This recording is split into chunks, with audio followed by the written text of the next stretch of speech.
ওকে, চলো। আজকে নেট প্রচণ্ড সমস্যা করলো শুরুতে, তো যাই হোক আমরা একটু রিস্টার্ট করতে হবে। আমাদের 1 মিনিট হয়েছিল না, সো আগের ক্লাসটা একটু আগে যেটা আমরা 1 মিনিটে শুরু করছিলাম ওটা আমি ডিলিট করে দিচ্ছি, ঠিক আছে? নাহলে কনফিউশন হবে অনেকের। সো যাই হোক, তাপগতিবিদ্যা 3 নম্বর লেকচারে আজকে আমরা যেটা পড়তেছিলাম, তাপগতিবিদ্যার প্রথম সূত্র পড়ছি ফার্স্ট লেকচারে। সেকেন্ড লেকচারে আমরা রুদ্ধতাপীয় সমষ্ণ প্রক্রিয়ার যে লেকগুলা এবং সেই লেক সম্পর্কিত যে প্রশ্নগুলা যেগুলো আসে পরীক্ষায় অনেক ইম্পর্টেন্ট, সেগুলো আমরা কভার করে ফেলেছি। আজকে হচ্ছে শুরুতেই আমরা একটা প্রক্রিয়ার ব্যাপারে বলবো। একটা না, দুইটা আসলে। লেখো যে প্রত্যাবর্তী ও অপ্রত্যাবর্তী প্রক্রিয়া। প্রক্রিয়া সো এই যে প্রত্যাবর্তী এবং অপ্রত্যাবর্তী প্রক্রিয়া, এদের মধ্যে নাম থেকেই বোঝা যায় ডিফারেন্স আছে। হ্যাঁ, নাম থেকেই বোঝা যায় ডিফারেন্স আছে। নাম থেকে কীরকমভাবে বোঝা যায়? প্রত্যাবর্তী মানে কি? প্রত্যাবর্তন করে বা ফিরে আসে। প্রত্যাবর্তী মানে ফিরে আসা, ফিরে আসে। হ্যাঁ, মানে আগের অবস্থানে ফিরে আসবে। আর এটা হচ্ছে ফিরে আসে না, অপ্রত্যাবর্তী, ফিরে আসে না। ঠিক আছে? সো এদের মধ্যে যে ডিফারেন্সগুলো আছে সেগুলো মাথায় রাখতে হবে ফর এমসিকিউ। এমসিকিউ এর জন্য কিছু ডিফারেন্স মাথায় রাখতে হবে, সবগুলো না, কিছু যেগুলো আমি লিখে দিব সেগুলাই। হ্যাঁ, প্রত্যাবর্তী এবং অপ্রত্যাবর্তী।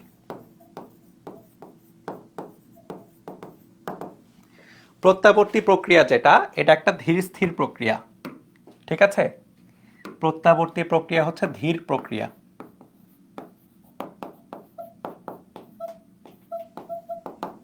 এবং অপ্রত্যাবর্তী প্রক্রিয়া হচ্ছে দ্রুত প্রক্রিয়া, ফটাফট হবে।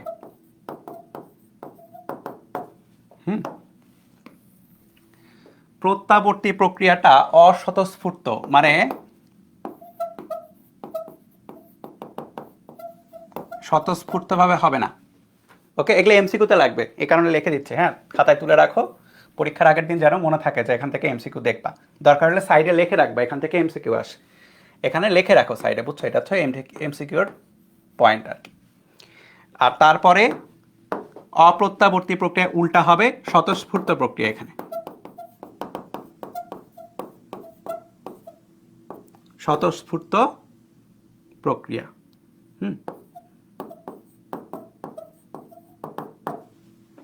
ওকে, প্রত্যাবর্তী প্রক্রিয়াতে কোনো রকম কোনো লস হয় না, কোনো লস হয় না।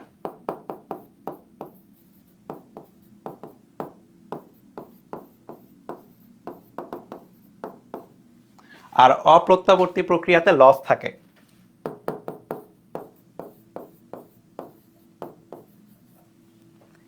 পার্থক্যের মধ্যে এতটুকু পড়লেই হবে, তবে উদাহরণ হিসাবে যেটা দেখাবো ওইটা অনেক বেশি আসছে। উদাহরণ হিসাবে অপ্রত্যাবর্তী প্রক্রিয়ার যে উদাহরণটা সেটা লাগে, সেটা হচ্ছে ঘর্ষণ বল। ঘর্ষণ বা যে কোনো বাধাজনিত বল যখন থাকবে,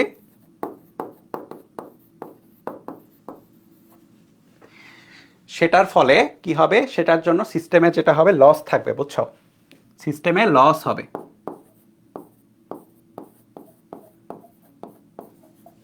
এবং এই কারণে সেটা হবে হচ্ছে অপ্রত্যাবর্তী প্রক্রিয়া।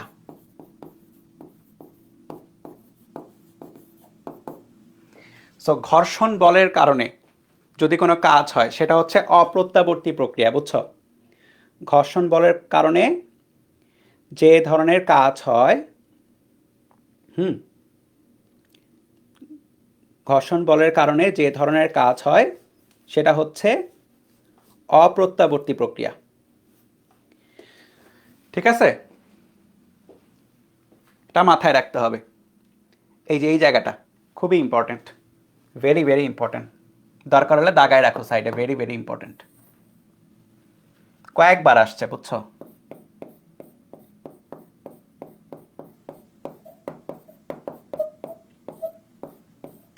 এখন আসো একটু রিটেনের দিকে যাই, রিটেন টাইপের প্রবলেমের দিকে। সো প্রথম কথা হচ্ছে আমাদের যেটা লাগবে সেটা হচ্ছে তাপীয় ইঞ্জিনের সংজ্ঞা। তাপীয় ইঞ্জিন।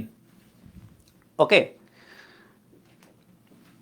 তাপীয় ইঞ্জিন যে কাজটা করে সেটা হচ্ছে দুই রকমের কাজ হতে পারে। একটা হচ্ছে তাপীয় ইঞ্জিন, হ্যাঁ,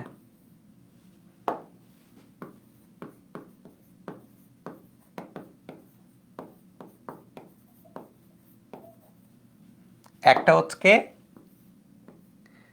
তাপকে যান্ত্রিক শক্তিতে রূপান্তর করতে পারে।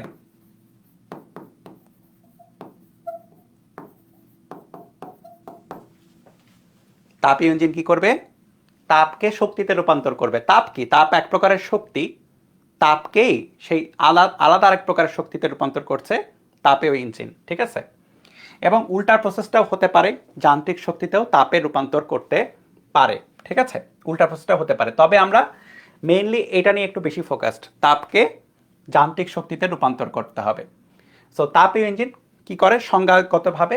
যে ইঞ্জিন তাপকে অন্যান্য শক্তিতে বা যান্ত্রিক শক্তিতে রূপান্তর করে তাকেই বলা হচ্ছে তাপীয় ইঞ্জিন, ঠিক আছে? এখন তাপীয়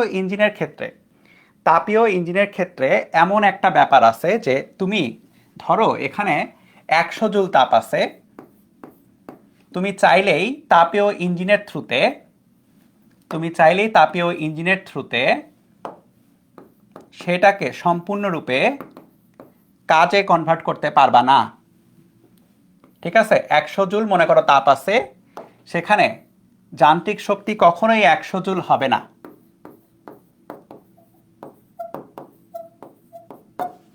100 জুলের কম হবে।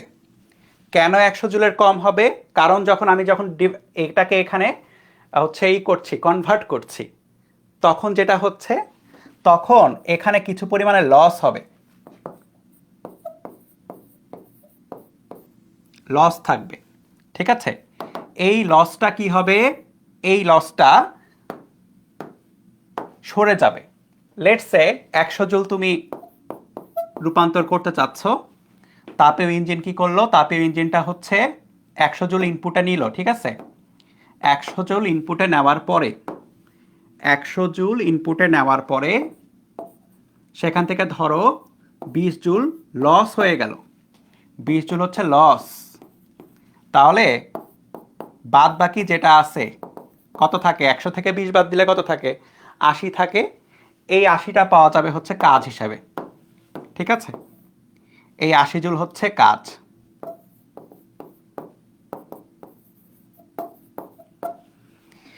এখন এই যে ব্যাপারটা, যে সম্পূর্ণ তাপকে কখনোই শক্তিতে রূপান্তর করা যাচ্ছে না, তাহলে আমরা কি বলছি? সম্পূর্ণ তাপকে কখনোই শক্তিতে রূপান্তর করা যাচ্ছে না।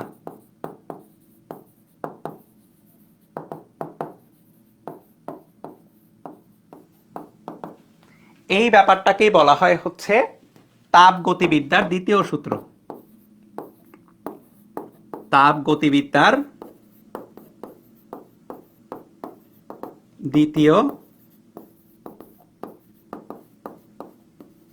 সূত্র মনে থাকবে? তাপগতিবিদ্যার দ্বিতীয় সূত্র তাহলে কি বলছে? যে ভাই, কখনোই এমন একটা ইঞ্জিন তৈরি করতে পারবা না যেটা কি করছে, যেটা সম্পূর্ণ তাপকে কাজে চেঞ্জ করে দিচ্ছে। কি হবে? কিছু পরিমাণ লস থাকবে, ওই লসটা বাদ যাবে, তারপরে বাদ বাকিটা থাকবে কাজ হিসেবে, ঠিক আছে? বাদ বাকিটা থাকবে কাজ হিসেবে। এখন এই যে তাপগতিবিদ্যার দ্বিতীয় সূত্র, এই সূত্র সম্পর্কিত 4 জন বিজ্ঞানীর 4টা স্টেটমেন্ট আছে, ঠিক আছে? 4 জন বিজ্ঞানীর 4টা স্টেটমেন্ট আছে। তার মধ্যে আস্তে আস্তে সবগুলো আজকে বুঝবা, আস্তে আস্তেই সব বুঝে যাবা, কোনো প্যারা নাই। আমরা আজকে পড়লি বুঝবো, কিন্তু আমি কেন আগে রাখছি, বইয়ে আগে আছে। তাছাড়া এইটা জ্ঞানমূলকে আসে, যেটা এই বছর কোন একটা বোর্ডে আসছিল, প্ল্যাঙ্কের বিবৃতি। এই বছর জ্ঞানমূলকে আসছিল প্ল্যাঙ্কের বিবৃতি বলো আর কি, তাপগতিবিদ্যার দ্বিতীয় সূত্রের ব্যাপারে, ঠিক আছে? সো কোনো তাপ উৎস থেকে অনবরত তাপ শোষণ করবে এবং তা সম্পূর্ণরূপে কাজে রূপান্তরিত হবে এমন একটি তাপ ইঞ্জিন তৈরি করা সম্ভব না। সো এখানে দেখো, আমরা যে কথাটা বলছি ওই কথাটাই কিন্তু, হ্যাঁ, তাপ শোষণ করে সম্পূর্ণরূপে কাজে রূপান্তরিত হবে। এখন তাপ শোষণ কই থেকে করবে? একটা উৎস থাকতে হবে যেখান থেকে তাপ নিতে পারবে একটা ইঞ্জিন, তাই না? সো উৎস থেকে তাপ শোষণ হবে। সো কোনো তাপ উৎস থেকে অনবরত তাপ শোষণ করবে এবং তার সম্পূর্ণরূপে কাজে রূপান্তর হবে এমন একটি তাপ ইঞ্জিন তৈরি করা সম্ভব নয়। এটা হচ্ছে প্ল্যাঙ্কের বিবৃতি। এটা বেশি ইম্পর্টেন্ট, এটা আসতে পারে। এইটা দেওয়ার কথা না খুব একটা, ঠিক আছে, ক্লসিয়াসেরটা। তারপরে কেলভিনের যে বিবৃতিটা, এটাও আসার কথা না, ঠিক আছে, কিন্তু কার্নোটা আসতে পারে। কার্নোটা আসতে পারে, প্ল্যাঙ্কেরটা আসছে তো, এবার কার্নোটা আসতে পারে যে কোনো বোর্ডে, কারণ কার্নোর ইঞ্জিনে আমরা পড়বো এবং কার্নোর স্টেটমেন্টটা দিতে পারে কোনো নির্দিষ্ট পরিমাণ তাপ শক্তি সম্পূর্ণ বা পুরোপুরিভাবে যান্ত্রিক শক্তিতে রূপান্তর করার মতো যন্ত্র তৈরি করা সম্ভব না। সো একই কথা, আমরা যে কথাটা বলেছি এটা তারা বিভিন্ন মানে বিভিন্ন রকম ভাষায় বা বিভিন্ন রকম সেন্টেন্সে বলেছে, দ্যাটস ইট। কিন্তু খারাপ ব্যাপারটা এটাই যে তাদের এই সেন্টেন্সগুলো, দুইটা সেন্টেন্স একটু মনে রাখো, প্লাঙ্কেটটা এবং কার্নোটটা। হ্যাঁ, আমি দুইটা সাজেশন টাইপের দিচ্ছি, তো তুমি দুইটা মনে রাখো। এখন এই দুইটা আসলে কি করবা, কিছু করার নাই। এখন যদি এই দুইটা আসে, আমি তো আর জ্যোতিষী না, আমি কি জ্যোতিষী যে আমি যে পরীক্ষার প্রশ্ন দেখবো ক নাম্বারে কি আসবে? তবুও একটা ব্যাপার থাকে না, একটা ফিল থাকে যে হ্যাঁ আসলে কোনটা আসা উচিত, ভালো প্রশ্ন হলে এটা অথবা এটা আসা উচিত, এই দুইটা আসা উচিত না। তবুও যাদের মুখস্থ শক্তি ভালো, মুখস্থ করার মানে ভালো, মুখস্থ বিদ্যা ভালো, আমি বলবো যে পরীক্ষার আগের দিন দরকার হলে তুমি সবগুলো একটু মুখস্থ করে যাও আর কি, বলা যায় না। এখন আসো, আমাদের প্রথম কথা হচ্ছে তাপীয় ইঞ্জিন সম্পর্কে আমাকে পড়তে হবে। তাপীয় ইঞ্জিন, তাহলে আমরা একটা তাপীয় ইঞ্জিনের কথা চিন্তা করছি, ঠিক আছে, একটা কি করছি, তাপীয় একটা ইঞ্জিনের কথা চিন্তা করছি। সো তাপীয় ইঞ্জিনে কি হবে, ইনপুটে তাপ দিতে হবে। সো ইনপুটে কি হবে, ইনপুটে এখান থেকে আমাকে তাপ দিতে হবে। সো ইনপুটে এখান থেকে তাপ দেওয়া হবে। সো এটা হচ্ছে তাপের উৎস বা সোর্স, উৎস।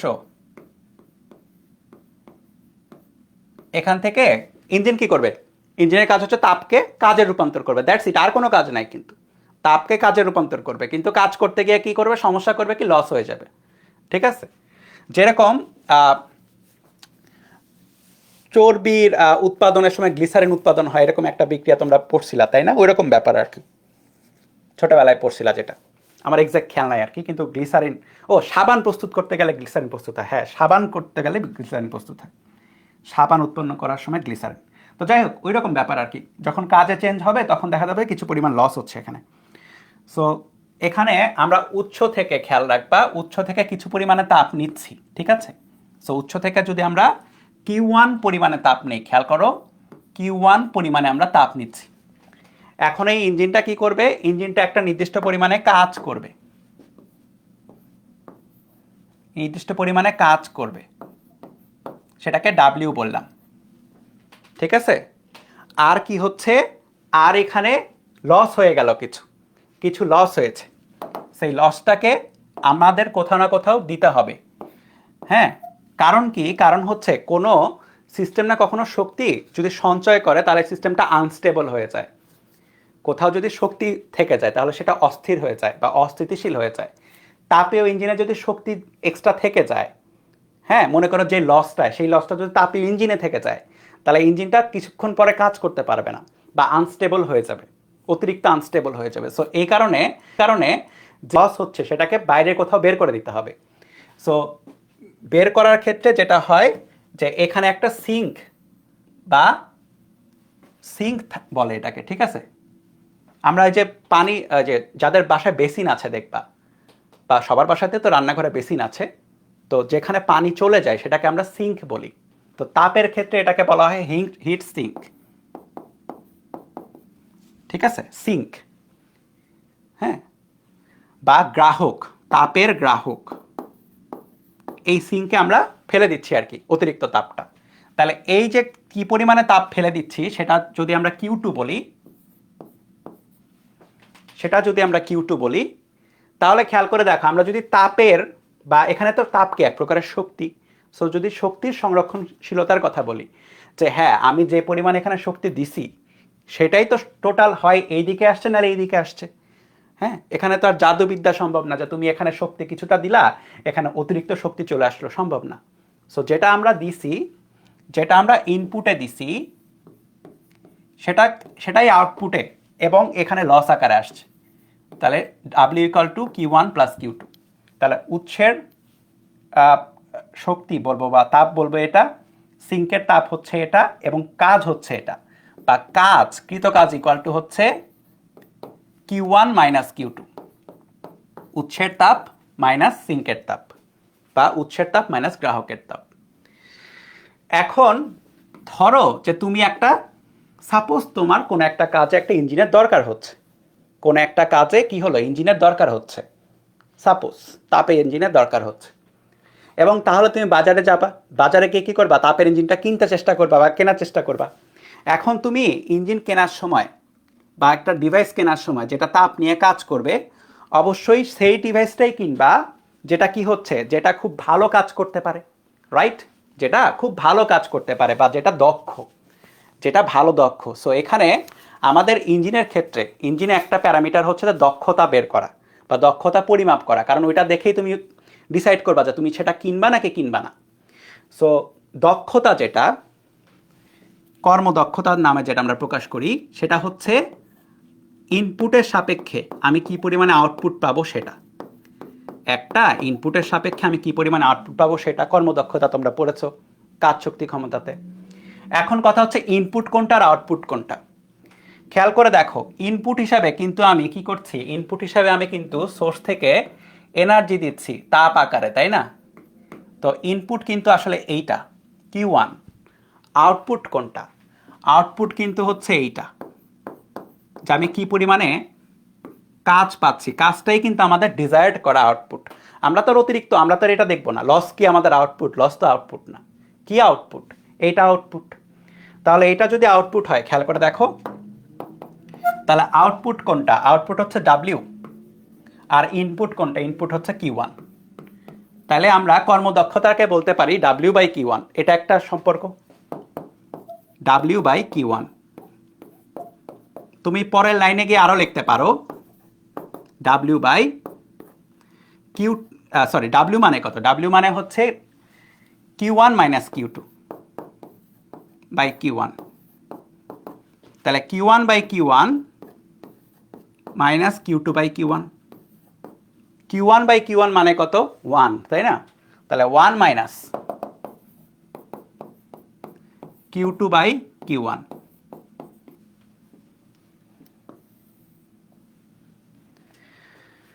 1 মাইনাস Q2/Q1, বা অন্য কথায় এটা ইকুয়াল টু, দক্ষতা ইকুয়াল টু 1 মাইনাস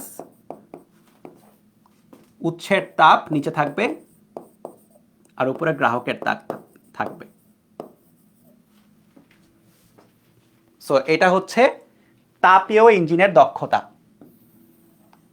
তাপীয় ইঞ্জিনের দক্ষতা খুবই ইম্পর্টেন্ট, মানে বেশিরভাগ ম্যাথ এই টপিক থেকে আসে। এটা হচ্ছে তাপীয় ইঞ্জিনের দক্ষতা, ঠিক আছে?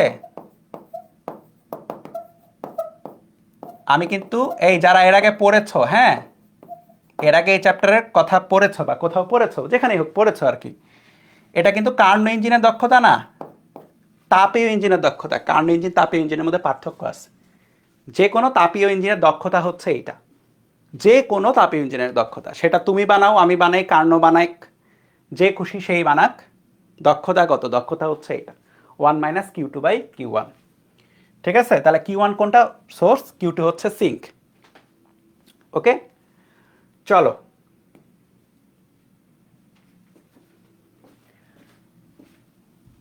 এটা একটু তোলো। এখানে বোর্ডের কথা লেখা নাই, কিন্তু এগুলা অনেক আসে, ঠিক আছে? মানে এত বেশি আসে যে টায়ার্ড হয়ে আমি লেখি নাই আর কি, যে ধুর কয়টা লিখবো, পোলাপানকে বলে দিব যে অনেক আসে, তো তোলো আর কি। মানে এখানে টায়ার্ড হয়ে যেতে হচ্ছিল যখন আমি হচ্ছে সবকিছু অ্যাক্ট করছিলাম।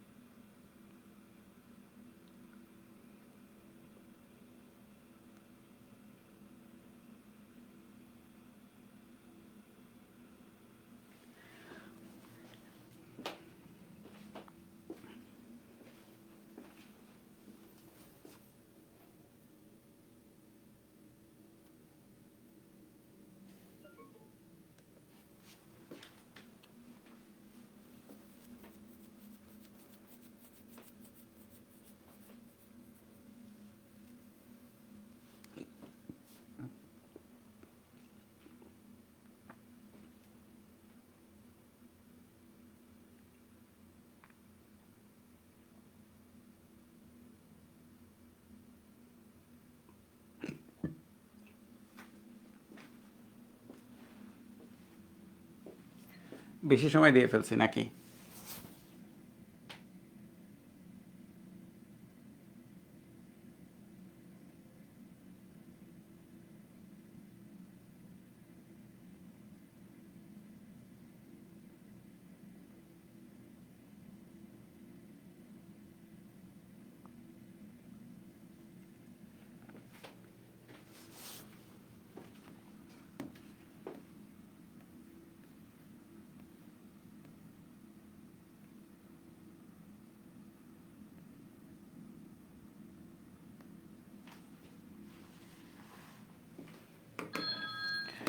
দেখো কি বলেছে, উৎস থেকে 1000 জুল চাপ গ্রহণ করছে, তাহলে এটা হচ্ছে Q1, উৎস থেকে 1000 জুল Q1। আর Q2 কোনটা? তাপ গ্রাহকে 600 জুল তাপ বর্জন করছে, এটা হচ্ছে Q2। তাহলে ইঞ্জিনটির কর্মদক্ষতা বের করতে হবে, ঠিক আছে? তাহলে 1 নাম্বারটা খুবই সোজা, এটা equal to 1 minus Q2 by Q1। 1 minus Q2 কোনটা? Q2 হচ্ছে 600 বাই 1000 ইন্টু 100% দিতে পারো পার্সেন্টেজ হিসাবে। 1 মাইনাস 3/5 মানে হচ্ছে 0.6, মানে 400 থাকবে এখানে, বা এখানে গেলে হচ্ছে ওভারঅল 40%। কর্মদক্ষতা হচ্ছে 40%। 2 নাম্বারটা যেটা সম্পাদিত কাজের পরিমাণ, কাজ ইকুয়াল টু হচ্ছে উৎসের তাপ মাইনাস গ্রাহকের তাপ। তাহলে 1000 মাইনাস 600, 400 জুল, ঠিক আছে? 3 নাম্বারটা কি বলেছে? ইঞ্জিনটির দ্বারা 50 চক্রে সম্পাদিত কাজ। খেয়াল করে দেখো, এখানে আমরা যে ডাব্লিউটা পাচ্ছি, ডাব্লিউ হচ্ছে একটা চক্রে সম্পাদিত কাজ। একটা ইঞ্জিন আসলে চক্র অনুযায়ী কাজ করে, সাইকেল ওয়াইজ। সো একটা চক্রে সম্পাদিত কাজ হচ্ছে 400, ঠিক আছে? একটি চক্রে সম্পাদিত কাজ হচ্ছে 400 জুল। সুতরাং 50 চক্রে সম্পাদিত কাজ হচ্ছে 50 ইন্টু 400 জুল। 4 5 20, 1 2 3, 20,000 জুল, ঠিক আছে? খুবই সোজা, এটা বাচ্চারাও পারে, এই ম্যাথটা বাচ্চারাও পারে, ঠিক আছে? খুবই সোজা। চলো, হয়তো অনেকের কাছে এটা নতুন হতে পারে যে একাধিক চক্র দিলে কি অ্যান্সার হবে। কিছুই না, প্রত্যেক চক্রে যেটা হয়, যতই চক্র বলুক সেটা দ্বারা গুণ করে দিবা। ওকে, এইবার কার্নো ইঞ্জিন খেয়াল করে দেখো। এখানে কার্নো ইঞ্জিনের ব্যাপারে একটু কথা বলি আগে। কার্নোর বিবৃতি ছিল এরকম যে কোনো নির্দিষ্ট পরিমাণ তাপশক্তি সম্পূর্ণ বা পুরোপুরিভাবে যান্ত্রিক শক্তিতে রূপান্তর করার মতো যন্ত্র তৈরি করা সম্ভব নয়, ঠিক আছে? বা উনি আসলে বলেছিলেন যে সব ইঞ্জিনে লস আছে। লস আছে মানে কি? সেটা অপ্রত্যাগামী। সব ইঞ্জিনে কি হয়েছে? লস আছে, ঠিক আছে? কার্নো যেটা বললো যে সব ইঞ্জিনে লস আছে। তাহলে লেখো এক এক করে।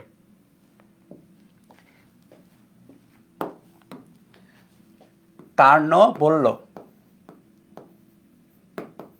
কার্নোর বিবৃতি অনুযায়ী সব ইঞ্জিনই লস আছে, সব ইঞ্জিনে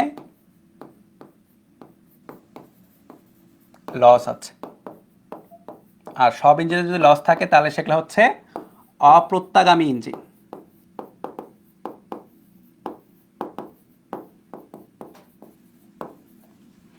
সো কার্নো যেটা বললো যে ঠিক আছে, কার্নোর প্রস্তাবনা হচ্ছে যে ভাই আমার কাছে একটা থিওরি আছে বা মডেল আছে যে যার মাধ্যমে আমরা প্রত্যাগামী ইঞ্জিনের কথা চিন্তা করতে পারবো। কার্নোর প্রস্তাবনা হচ্ছে প্রত্যাগামী ইঞ্জিন।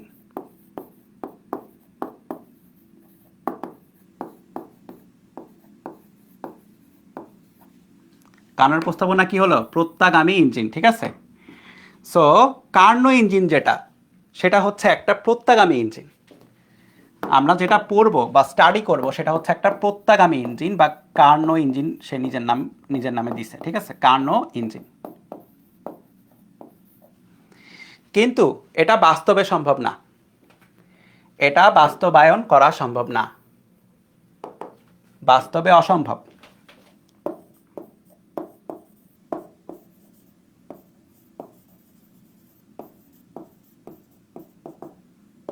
এটা মডেল বা থিওরিতে সম্ভব, বাস্তবে সম্ভব না। তাহলে এখন কার্নোর যে ইঞ্জিনটা খেয়াল করে দেখো, সেখানে কি হচ্ছে, সেখানে কয়েকটা ব্যাপার আছে। কার্নোর ইঞ্জিনের কয়েকটা ব্যাপার আছে। ফার্স্ট ব্যাপারগুলো আমি যদি বলি এক এক করে, এইটা মনে করো কার্নোর ইঞ্জিন, ঠিক আছে? Karnaugh engine.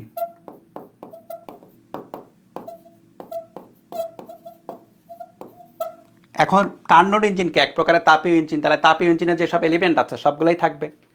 তাহলে যেটা আছে এখানে আসলে তাপ উৎস থাকবে। কি থাকবে? তাপ উৎস থাকবে।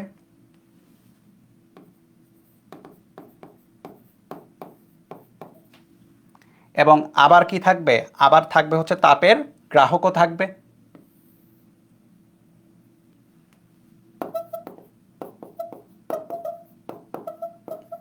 কার্নোর ইঞ্জিন কি একটা তাপীয় ইঞ্জিন না? তাহলে সবই থাকবে যা যা ছিল তাপীয় ইঞ্জিনে। এবং এই পাশে আমরা লস পাবো, তাই না? এই পাশে আমরা কাজ, সরি, এই পাশে লস পাবো, এই পাশে আমরা কাজ পাবো, কাজ পাবো। তাহলে যেটা হচ্ছে কার্নোর ইঞ্জিনে আমরা তাপ পাচ্ছি, তাপ থেকে কাজ পাচ্ছি, এবং কিছু পরিমাণে লস থাকতেছে। পরিপূর্ণ স্টেপে কিছু পরিমাণে লস এখানে থাকবে, ঠিক আছে? তাহলে কি কি থাকছে? আমরা Q1 পরিমাণে তাপ পাচ্ছি এখান থেকে, কাজ হচ্ছে, এবং Q2 পরিমাণে এখানে লস যাচ্ছে। তাহলে কার্নো ইঞ্জিনের জন্য কি লেখা যায়? কার্নো ইঞ্জিনের জন্য লেখা যায় হচ্ছে দুইটা জিনিস, যে ঠিক আছে W = Q1 - Q2, যেটা আমরা তাপ ইঞ্জিনের জন্য লিখছিলাম। তাপ ইঞ্জিনের জন্য যা লেখা যায় কার্নো ইঞ্জিনের জন্য তাই লেখা যাবে, কারণ কার্নো ইঞ্জিন একটা তাপীয় ইঞ্জিন। কথা বুঝতে হবে, ঠিক আছে? মনে করো ব্যাপারটা হচ্ছে তুমি ফার্মের মুরগি কিনতেছো, তুমি ফার্মের মুরগি কিনতে গেছো। এখন মুরগির জন্য যা যা বলা যায় ফার্মের মুরগির জন্য তাও বলা যায়। মুরগির দুইটা চোখ আছে বলা যায়, মুরগির একটা ঠোঁট আছে বলা যায়, মুরগির দুইটা পা আছে বলা যায়, রাইট? দুইটা পাখনা আছে বলা যায়। ফার্মের মুরগিরও তাই থাকবে। এবং কর্মদক্ষতা কি লেখা যায়? 1 - Q2/Q1, এটা লেখা যায়। সো এই দুইটা লেখা খুবই সোজা, এই দুইটা খুবই সহজভাবে আমরা লিখতে পারি। কার্নো ইঞ্জিনের জন্যও লেখা যাবে। এখন উনি অতিরিক্ত কি করলো, তাই না? ওনার তো একটা ইনপুট থাকতে হবে। উনি তো আর এটা শুধু এটা বানায় বসে নাই। উনি বলছে আমি বানাচ্ছি কিছু একটা, সো এখানে এক্সট্রা কিছু জিনিস আমাকে ধরতে হবে বা চিন্তা করতে হবে। সো উনি এখান থেকে বললো যে ঠিক আছে, তাপ উৎস যেটা সেটা T1 টেম্পারেচারে আছে। বুঝছো কি বললো? T1 টেম্পারেচারে আছে। তাপ উৎসটা T1 টেম্পারেচারে আছে, ভালো কথা, উৎসের একটা টেম্পারেচার থাকবে। এবং উনি এটা বললো যে ঠিক আছে, তাপ গ্রাহকটা T2 টেম্পারেচারে আছে। কত টেম্পারেচারে আছে? T2 টেম্পারেচারে আছে। এখন আমরা এখানে যখন কাজ নিচ্ছি তখন এটা কত টেম্পারেচারে আছে এটা ম্যাটার না। উৎসটা T1, তাপ গ্রাহকটা T2, পরিবেশে বা সিস্টেমে আমরা যতটা সিস্টেম থেকে তাপ নিচ্ছি ওইটা ম্যাটার না, ঠিক আছে? ওইটার তাপমাত্রাটা ম্যাটার না। তাপমাত্রা কার কার ম্যাটার? উৎস এবং গ্রাহকের। প্রথম আইডিয়াটা তার গেল। আচ্ছা, তারপরে সে আরেকটা কথা বললো যে ঠিক আছে দেখেন, এই যে উৎসটাতে অসীম পরিমাণে তাপ আছে। অসীম পরিমাণে তাপ, ব্যাপারটা কিরকম? ব্যাপারটা হচ্ছে মনে করো তুমি অসীম পরিমাণে পানি আছে এমন কোথাও থেকে এক বালতি পানি তুলে নিচ্ছ। কথা বুঝো? অসীম পরিমাণে পানি আছে কোথায়? সমুদ্রে। চিন্তা করা যায়, সমুদ্রে অনেক বেশি পানি আছে। সমুদ্র থেকে তুমি যদি এক বালতি পানি নিয়ে চলে আসো, আমি যদি বলি তাহলে সমুদ্রের টোটাল পানির পরিমাণ কত হলো, তুমি বলবো যে কোনো চেঞ্জই হলো না, তাই না? সো ব্যাপারটা এরকম। কেন এরকম ধরলো? অসীম পরিমাণে তাপ যখন থাকবে উৎসে, সেখান থেকে যদি Q1 পরিমাণ তাপ বেরও হয়ে যায়, তাপের কোনো চেঞ্জ হবে না। তাপের কি কোনো চেঞ্জ হবে? তাপের কোনো চেঞ্জ হবে না। এবং এর ফলে আলটিমেটলি আসলে টেম্পারেচারেও কোনো চেঞ্জ হবে না। গতদিন আমরা প্রথম দিন কি পড়েছিলাম যে তাপ টেম্পারেচারের উপর বেস করে কি হয়? এক জায়গা থেকে আরেক জায়গায় যায়, তাই না? এক জায়গা থেকে আরেক জায়গায় যাচ্ছে টেম্পারেচারের উপর বেস করে। সো এখন তাপ যতটুকু যাচ্ছে সেটা যদি এখানে যে টোটাল তাপ আছে তার তুলনায় নেগলিজেবল হয়, তাহলে টেম্পারেচারও চেঞ্জ হবে না। সো উৎসের তাপমাত্রা সবসময় ফিক্স করা থাকবে। এটা এমন না যে তুমি কাজ করতেছো এখানে উৎসের তাপমাত্রা কমে গেছে, না, উৎসের তাপমাত্রা ফিক্স আছে। গ্রাহকের ক্ষেত্রেও তাই, গ্রাহকেও অসীম তাপ আছে। গ্রাহকেরও তাহলে তাপমাত্রা কি হবে না? চেঞ্জ হবে না। গ্রাহকেরও তাপমাত্রা চেঞ্জ হবে না, গ্রাহকের তাপমাত্রা ফিক্স করা, উৎসের তাপমাত্রা ফিক্স করা। এখন খেয়াল করে দেখো যে তাপের প্রবাহটা কোন দিকে, এটা যদি তোমাকে বুঝতে হয় তাপের প্রবাহ কোন দিকে। তাপের প্রবাহ কিন্তু এই তোমার হচ্ছে ওভারঅল চিত্রের মধ্যে তাপের প্রবাহটা কিন্তু যে উপর থেকে নিচ বরাবর, তাই না? উপর থেকে মানে এই চিত্রের মধ্যে উপর থেকে নিচ বরাবর, এদিকে কিছু এবং এদিকে কিছু তাপ বা এনার্জির প্রবাহ যদি বলো। সো অবশ্যই তাপ কোন দিক থেকে কোন দিকে প্রবাহিত হয়, একদম ফার্স্ট ক্লাসে পড়ছিলা, কি পড়ছিলা? উচ্চ তাপমাত্রা থেকে নিম্ন তাপমাত্রায় প্রবাহিত হয়। তার মানে এখানে আমরা বলতে পারি সুতরাং T1 তাপমাত্রাটা কি হবে, T2 তাপমাত্রার চেয়ে বেশি হবে, বা অন্য কথায় উৎসের তাপমাত্রা কি হবে, গ্রাহকের টেম্পারেচার চেয়ে বেশি হবে। ঠিক আছে, সবসময় উৎসের তাপমাত্রা গ্রাহকের টেম্পারেচার চেয়ে গ্রাহকের তাপমাত্রার চেয়ে বেশি হবে। দেখো আমি জানি অনেকেই তোমরা এটা পারো, ঠিক আছে, কিন্তু এই প্রত্যেকটা কথা আমি যা যা বলছি কোনো না কোনো সৃজনশীলে গিয়ে কাজে লাগবে। সো পারলেও মাথায় আর একবার ঢুকিয়ে নাও, কারণ একটু পরে তুমি প্র্যাকটিস করবে আমার সাথে। সো সবগুলা কথা আমি যা যা বলছি সবগুলা কথাই লাগবে আমাদের, প্রত্যেকটা প্রশ্ন সলভ করতে গেলে কোথাও না কোথাও কিছু কথা লাগবে। ঠিক আছে, সো এই গেল হচ্ছে ফার্স্ট আলাপগুলো। এখন এখন অসীম পরিমাণে তাপ আছে, এখানেও অসীম পরিমাণে তাপ আছে, তাপের কোনো চেঞ্জ হবে না। ঠিক আছে, এখন কার্নো ইঞ্জিনে, ইঞ্জিন কি একটা সিস্টেম, এই ইঞ্জিনে গ্যাস ইউজ করা হবে, ইঞ্জিনের ভিতরে পদার্থ হিসাবে কি ইউজ করা হবে, গ্যাস ইউজ করা হবে। ঠিক আছে, মানে বেসিক্যালি এটা একটা সিলিন্ডারের মতো, বেসিক্যালি কি এটা একটা সিলিন্ডার, পিস্টন যুক্ত একটা সিলিন্ডার। ওকে, সো আমরা যে কাজ করব সেটা হচ্ছে কার্নো ইঞ্জিনের কয়েকটা ধাপ আছে, এই ধাপগুলো হচ্ছে এক এক করে এখন দেখব। আমি ফার্স্ট দেখবো, আমি অত স্লো বা অত ডিটেলস আমি দেখাবো না, তোমাদের যতটুকু দরকার ততটুকুই দেখাবো। ঠিক আছে, সো প্রথমত প্রথম ধাপে আমরা যেটা করব সেটা হচ্ছে তাপের যে উৎসটা আছে, খেয়াল করো তাপের যে উৎসটা আছে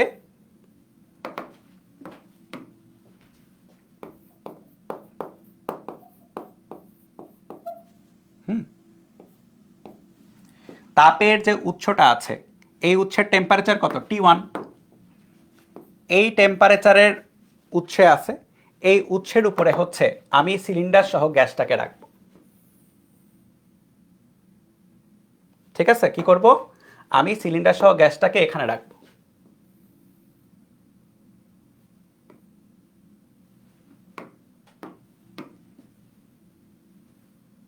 আচ্ছা দাঁড়াও,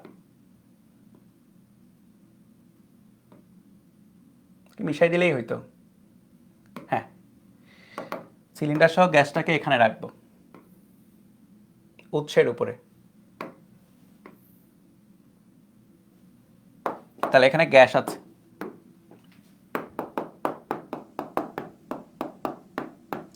এখন এখানে রাখলে যেটা হবে, এই T1 টেম্পারেচার এটা আছে, এবং গ্যাসের ক্ষেত্রে যেটা হবে গ্যাসটাও আসলে একই টেম্পারেচারে চলে আসবে। কেন? কারণ তাপীয় সাম্যে চলে আসবে। গ্যাসের সিলিন্ডারের ভিতরে যে গ্যাসগুলো আছে তারাও একই টেম্পারেচার T1 টেম্পারেচারে চলে আসবে। কারণটা কি হবে, তাপীয় সাম্যে আছে। ঠিক আছে, এখন আমি যেটা করব সেটা হচ্ছে আস্তে আস্তে বা ধীরে ধীরে, খেয়াল করো এখানে তুমি যখন T1 টেম্পারেচার দিবা বা তাপ দিচ্ছ, বেসিক্যালি তাপ দিলে কি হবে, অন্তস্থ শক্তি বাড়বে, বেড়ে একসময় T1 টেম্পারেচার হয়ে যাবে। এই এটা পড়ছি না আমরা, তাপ দিচ্ছ, তাপ দিলে কি হবে, অন্তস্থ শক্তি বাড়বে। সো তাপ যখন দিচ্ছ তুমি তখন অন্তস্থ শক্তি বাড়লো, বাড়ার পরে এটা T1 টেম্পারেচারে চলে আসলো, তাপীয় সাম্যে চলে আসলো। তারপরে যেটা হবে, অতিরিক্ত যে পরিমাণ এনার্জি থাকবে সেটা দিয়ে তার কৃতকাজ হবে, বা তার কি হবে, তার প্রসারণ হয়ে যাবে। সো তার আয়তন বৃদ্ধি পাবে। কিন্তু এটা হবে হচ্ছে ধীরে ধীরে, ধীর প্রক্রিয়া।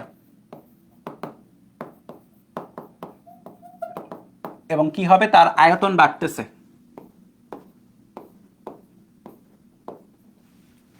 ওকে, তার আয়তন বাড়তেছে। সো ধীরে ধীরে প্রক্রিয়া মানে কি, সমষ্ণ। এবং কি হয়েছে, তার আয়তন বাড়ছে। তার কি হইলো, তার আয়তন বাড়ছে। সো আমি যদি পিভি গ্রাফ আঁকাই, তাহলে তার সমষ্ণ প্রক্রিয়াতে গেছে। সো সে সমষ্ণ প্রক্রিয়াতে আছে, খেয়াল করো পিভি গ্রাফে সে সমষ্ণ প্রক্রিয়াতে আছে। সো সে যদি শুরুতে এ তে থাকে, পরে সে যদি বি তে চলে যায়, তাহলে এটা একটা সমষ্ণ প্রক্রিয়ার গ্রাফ, পিভি গ্রাফ। এবং এখানে টেম্পারেচার কত আছে, টেম্পারেচার আছে T1। এবং এখানেই দেখো তাপের আদান প্রদান হচ্ছে কিন্তু। সো এখানে কি পরিমাণে তাপের আদান প্রদান হয়েছে, এখানে তাপের আদান প্রদান হয়েছে হচ্ছে Q1 পরিমাণে।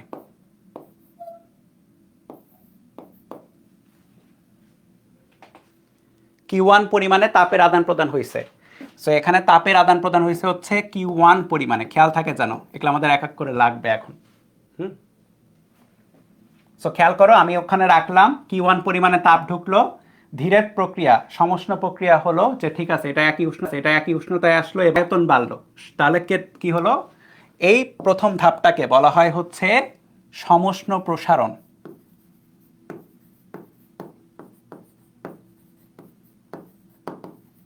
নিচের কোনটি তাপীয় ইঞ্জিনের কার্নো ইঞ্জিনের প্রথম ধাপ, সমষ্ণ প্রসারণ। সমষ্ণ প্রসারণ কয় নাম্বার ধাপ, প্রথম ধাপ, ঠিক আছে, সমষ্ণ প্রসারণ হলো। এখন খেয়াল করে দেখো প্রত্যেকটার কি আছে, প্রত্যেকটার হচ্ছে আয়তন আছে এখানে। সো আমি যদি আয়তনগুলোকে প্লট করি, আয়তনগুলোকে যদি প্লট করি, তাহলে এটা ভি এ ধরলাম, এটা ভিভি ধরলাম, ঠিক আছে, ভি এ ধরলাম আর ভিভি ধরলাম। এখন খুব গুরুত্বপূর্ণ একটা কথা হয়, এই সবাই তুলতেছো তো, এগুলা কিন্তু বইয়ে এইভাবে দেওয়া না, যেভাবে আমি গোছাই দিচ্ছি। কিন্তু লেখো যে প্রসারণের অনুপাত, প্রসারণের অনুপাত মানে কি পরিমাণে প্রসারণ হচ্ছে, আয়তন প্রসারণ। আয়তন প্রসারণ কত হচ্ছে খেয়াল করে দেখো, শেষ আয়তন কোনটা, ভিবি, আদি আয়তন কোনটা, ভিএ, ঠিক আছে, ওকে। প্রসারণ অনুপাত হচ্ছে ভিবি বাই ভিএ, ওকে। এখন আসো, এখন এই সমষ্ণ প্রক্রিয়ার কৃত কাজ কত, ডিডাব্লিউ 1 বললাম, এক নাম্বার ধাপ যেহেতু, সো 1 বললাম। N R T1 ln V final by V initial, মনে আছে না গত দিনের পড়া, ওইটাই। এন আর T1 ln বা লন ভিবি বাই ভিএ, মানে তুমি ফাইনাল বা ইনিশিয়াল আকারেই মনে রাখবা, তারপরে চিত্র দেখে বসাই দিবা, ঠিক আছে। তো তুমি মনে রাখবা হচ্ছে এইটা, তোমার মনে রাখা লাগবে হচ্ছে এইটা, এই ব্যাপারটা কৃতকাজ। আর প্রসারণ অনুপাতটা আমাদের লাগবে, উদ্দীপকে দেওয়া থাকবে, এখান থেকে আমাদের বুঝে নিয়ে ম্যাথ করতে হবে, বুঝছো। এন কি, এন হচ্ছে এন মোল গ্যাস, ওকে, এন মোল গ্যাস। তো আমি বলি, আমি একটু পরে যখন দেখাবো যে সৃজনশীলে কি কি আসে, এই দুইটা ব্যাপার খুব বেশি করে লাগবে, ঠিক আছে। এখন এইটার যে সমীকরণটা হবে কি হবে, সমষ্ণ সমীকরণ, তাই না, সমষ্ণ প্রক্রিয়া, যেহেতু সমষ্ণ, তাহলে আমরা বলতে পারবো হচ্ছে P A V A equal to PB VB, বয়েলের সূত্র, ঠিক আছে, বয়েলের সূত্র, ওকে। সো কি হলো বলো, সমষ্ণ প্রসারণ হলো। সমষ্ণ প্রসারণের যা যা প্রশ্ন আসতে পারে সব আমি লিখে দিছি অলরেডি, আমি একটু পরে সলভ করবো, প্যারা নেই।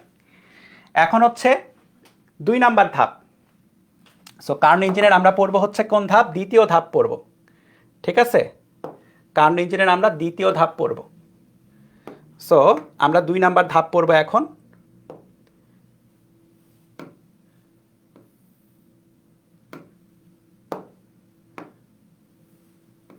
এখানে একটু ক্যারিকেচার করা লাগবে আমার। দ্বিতীয় ধাপ, তোমরা একটাই চিত্র আঁকাবা, ঠিক আছে, ওই চিত্রের উপরে এডিট হবে, আমি তাই করব। সো বারবার চিত্র আঁকানো লাগবে না। দ্বিতীয় ধাপ, আমি খালি যে কাজটা করব, আমি তো কপি করে নিয়েছি, হ্যাঁ, আমি হচ্ছে এগুলা সরাই দিব, আমি হচ্ছে এগুলা একদম এক টানে দিব সরায়।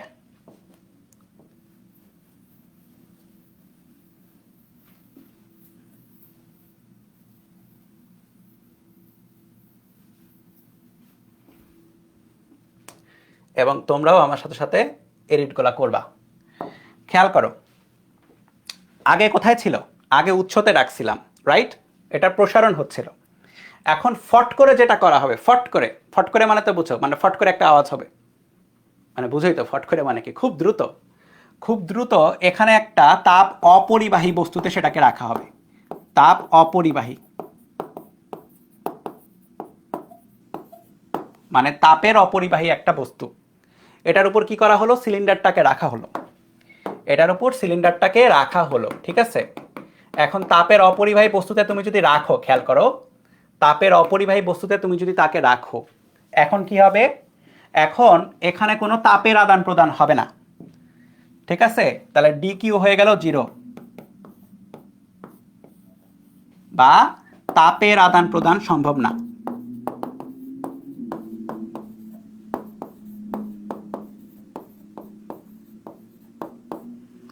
তাপের যদি আদান প্রদান না হয়, খেয়াল করো, সব পারো কিন্তু তোমরা অলরেডি, খালি আমি খেয়াল করাই দিচ্ছি। তাপের আদান প্রদান যদি না হয়, তাহলে সেই প্রসেসটাকে বলা হয় হচ্ছে রুদ্ধতাপীয় প্রক্রিয়া, তাই না? কতদিন পড়েছো? রুদ্ধতাপীয়, তাপের আদান প্রদান হচ্ছে না। কিন্তু বস্তুটা কি হবে? সংকুচিত হবে না প্রসারিত হবে? এটা হচ্ছে পরের ডিসিশন। খেয়াল করে দেখো, এইটা অলরেডি প্রসারণের মধ্যে ছিল, তাই না? অলরেডি একটা প্রসারণের মধ্যে ছিল। সো এটার একটা গতি জড়তা আছে উপরের দিকে যাওয়ার। অলরেডি প্রসারিত হতেছিল, তুমি কি করছো? ফট করে অপরিবাহীর উপরে রেখে দিছো। সো গতি জড়তার কারণে যেটা হবে, এটা প্রসারিত হতে থাকবে, প্রসারিত হতে থাকবে। এখন যদি প্রসারিত হতে থাকে, তাহলে এটা কোন প্রসেসে আছে ভাই? রুদ্ধতাপীয়। এটা কোন প্রসেসে আছে? রুদ্ধতাপীয়তে আছে, তাই না? রুদ্ধতাপীয়। আর কি হতে আছে? প্রসারণ হতে আছে। তাহলে এই 2 নাম্বার ধাপটাকে বলা হয় হচ্ছে রুদ্ধতাপীয় প্রসারণ। তাহলে তাপীয় ইঞ্জিনের 2 নাম্বার ধাপ কোনটা? অ্যান্সার ইজ রুদ্ধতাপীয় প্রসারণ। ঠিক আছে? রুদ্ধতাপীয় প্রসারণ। তাহলে রুদ্ধতাপীয় প্রসারণ, খেয়াল করে দেখো, তাহলে রুদ্ধতাপীয়ভাবে প্রসারিত হবে। এখন কত প্রসারিত যে ব্যাপারটা, আমরা যদি এখানে আঁকাই তাহলে আয়তন বাড়বে, আয়তন বাড়বে, কিন্তু এটা রুদ্ধতাপীয় গ্রাফে যাবে। এখন গত দিনের পড়া মনে করো তো, রুদ্ধতাপীয় গ্রাফটা কি হয়? একটু বেশি খাড়া হয় না? সমষ্টির গ্রাফটা শোয়ানো হয়, রুদ্ধতাপীয় গ্রাফটা খাড়া হয় অনেকটা, বা ঢালু হয়। তাহলে যেটা হবে, এটা এইরকম যাবে, এইরকম কোথাও যাবে, ঠিক আছে? সো একটু বেশি খাড়া। এটা দেখো কত ঢালু, আর এটা একটু বেশি খাড়া। তাহলে এটা গেল রুদ্ধতাপীয় প্রসারণ। এটা হলো হচ্ছে রুদ্ধতাপীয় প্রসারণ। তাহলে এটা আমরা ধরলাম সি বিন্দু। ওকে, এটা আমরা ধরলাম হচ্ছে সি বিন্দু। ওকে, তাহলে এটা রুদ্ধতাপীয় প্রসারিত হচ্ছে সি বিন্দু। এখন খেয়াল করে দেখো, এখন এখানে কোনো রকম কোনো তাপের আদান প্রদান হচ্ছে না, ঠিক আছে? তাপের আদান প্রদান হচ্ছে না, কারণ রুদ্ধতাপীয়। সো এখানে তাপের চেঞ্জ হবে না। কিন্তু যেটা হবে, আমাকে দেখি কমেন্টে কে বলতে পারবে, এটা আমি পড়াইছি, গতদিনই পড়াইছি। সেটা হচ্ছে যখন রুদ্ধতাপীয় প্রসারণ হয়, মানে আয়তন বাড়ে, তখন তাপমাত্রা বাড়বে নাকি কমবে? এটা বলো। আয়তন বাড়লে কি হয়? তাপমাত্রা বাড়বে নাকি কমবে? গতদিনের পড়া কিন্তু, না পারলে মাইট দিব, ঠিক আছে? এইচএসসি পরীক্ষা 2 মাসও নাই, এখন তো সব পড়াই কভার দিতে হবে। সো গতদিনের পড়া গতদিনে কভার দেওয়া উচিত ছিল। 2 দিন মাঝখানে গ্যাপ পাইছো, একদিন গ্যাপ পাইছো মাঝখানে, তাই না? বলো, যখন আয়তন বাড়তেছে তখন টেম্পারেচার বাড়বে নাকি কমবে?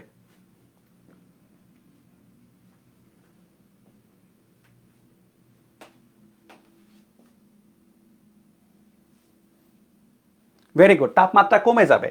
সো এখানে যেটা হবে, এখানে মাথায় রাখো, এখানে তাপমাত্রা কম থাকবে, তাপমাত্রা কম থাকবে, রাইট? আমাদের লজিকে তাপমাত্রা কমাইতে হবে, বা কম চলে আসবে আর কি লজিকে। ওকে, এখন লজিকে তাপমাত্রা কত কম আসবে সেটাকে আমরা যদি টি বলি, ঠিক আছে? এটাকে যদি টি বলি, তাপমাত্রাকে টি যদি বলি, রাইট? টি যদি বলি, তাহলে আমি দেখো এখানে অনেক কিছু লিখতে পারি। দেখো কি কি লিখছিলাম আমরা? আমরা প্রসারণের অনুপাত লিখবো, কৃতকাজ লিখবো। তাহলে চলো লিখি। তাহলে প্রসারণের অনুপাত,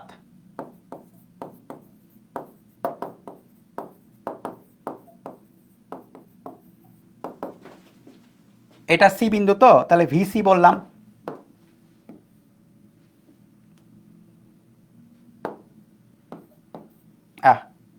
অন্য কালারে যাই, ঠিকঠাক। ভিসি বাই আগে আগে ছিল ভিবি, ঠিক আছে। ওকে, এবং প্রসারণুপাত তো গেল, আর কি বলা যায় যে কৃত কাজ যেটা হবে, কৃত কাজ W2 বললাম, n R T final minus T initial divide by 1 minus gamma, তাই না। এন আর টি ফাইনাল হচ্ছে টি, এখানে আগে মানে পরে আসলো টি, টি আসলো এখানে পরে, টি এর একটা নামকরণ দিচ্ছি, প্যারা নাই, আপাতত টি লিখলাম। আর এখানে হচ্ছে T1 ছিল টেম্পারেচার, খেয়াল করে দেখো এখান থেকে এখানে আসছে, তো এই পুরো গ্রাফের এই জায়গাতে কিন্তু T1ই টেম্পারেচার আছে, সব জায়গায় টেম্পারেচার কি T1 এর সমান ছিল। সো এই জায়গায় T1 ছিল, আর এই জায়গায় হয়েছে T minus T1 divide by 1 by gamma, তাহলে গেল ডাব্লিউ। তাহলে কোনটা মনে রাখবো, এইটা মনে রাখবো, মেইন সূত্র মনে রাখবো ভাই, যেটা দিয়ে আমরা গতদিন ম্যাথ করছি ওইটাই মনে রাখবো, আমরা নতুন করে সব কিছু অতিরিক্ত মনে রাখবো না, ঠিক আছে। ওটা থেকে তো এক লাইন লিখলেই বুঝতে পারবা কি হচ্ছে। এইটা গেল। আর এটা কি রুদ্ধতাপীয়, রুদ্ধতাপীয়, তাহলে রুদ্ধতাপীয়র জন্য তুমি যা যা জানো সব কিছু লেখা যাবে।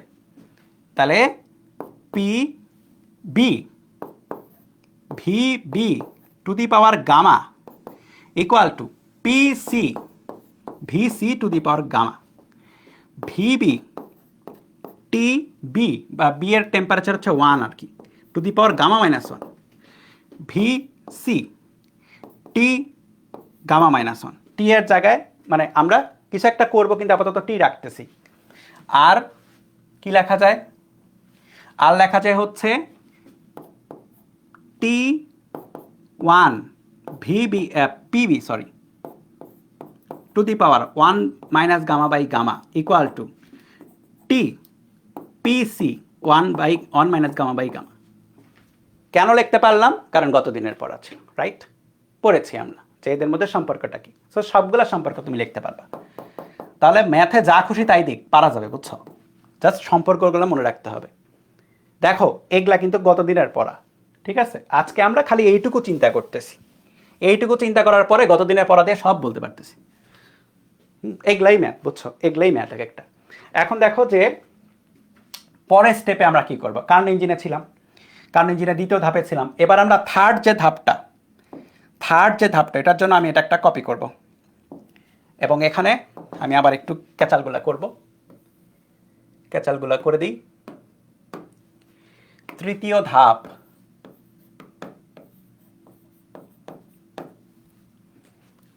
ধাপ, এবং আমি আবার ক্যাচালগুলো একটু করি।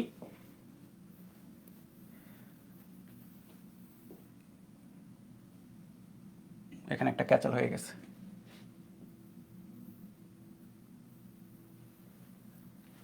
তৃতীয় ধাপ,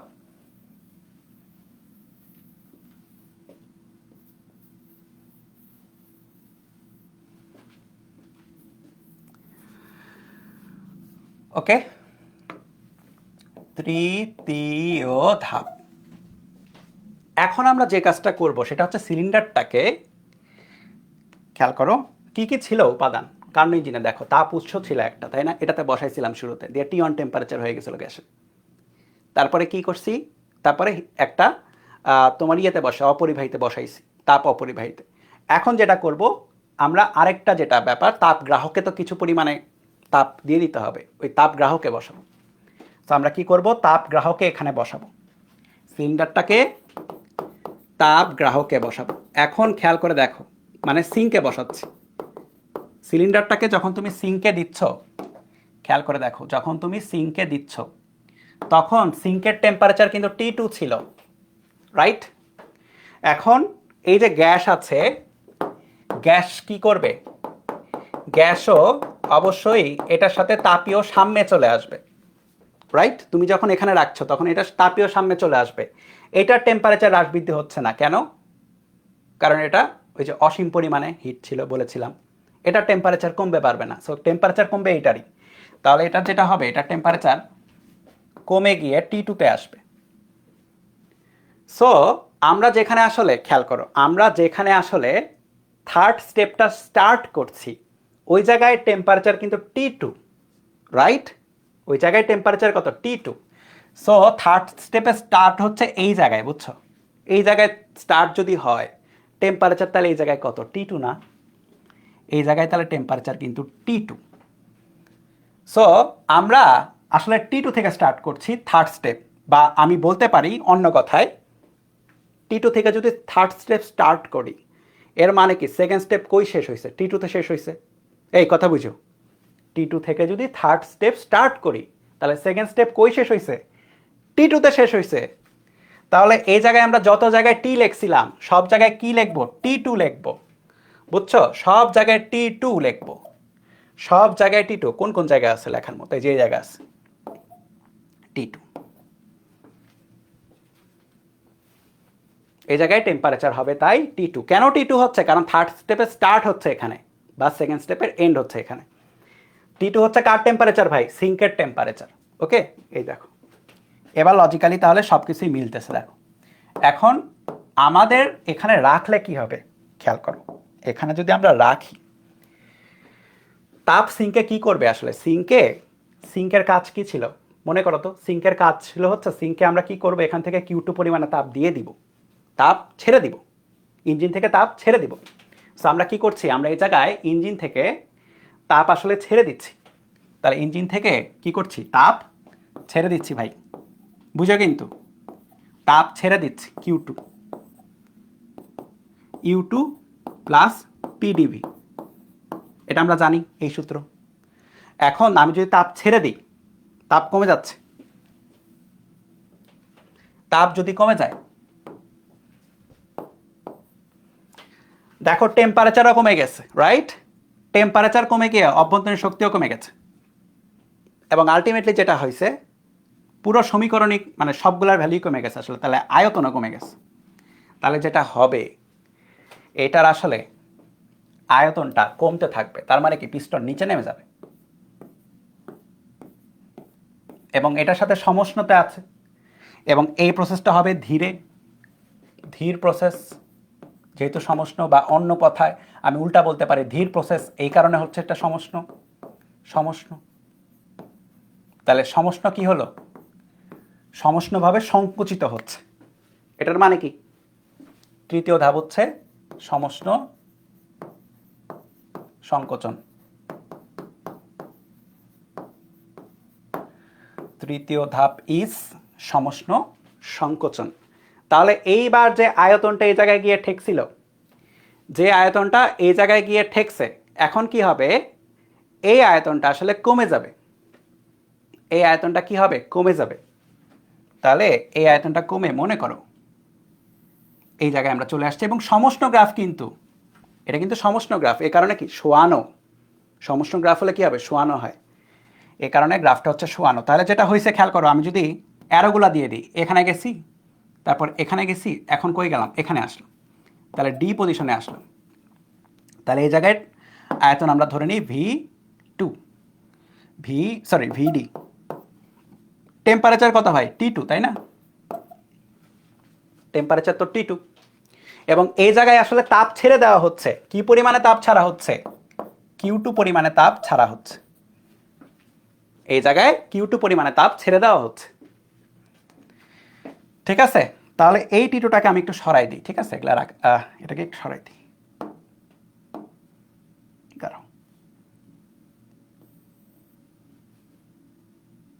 চলে গেছে,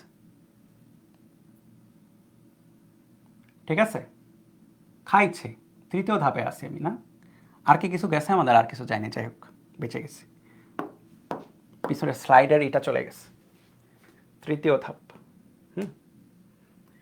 আর কিছু যায়নি, যাক তাও ভালো। দেখো তৃতীয় ধাপে আছি। এখন আমরা কি লিখতে পারি? লিখে দিই তৃতীয় ধাপ। কেমন লাগছে দেখতে? ফাঁকা ফাঁকা। এখন আমরা তাহলে লিখতে পারি সংকোচনের অনুপাত।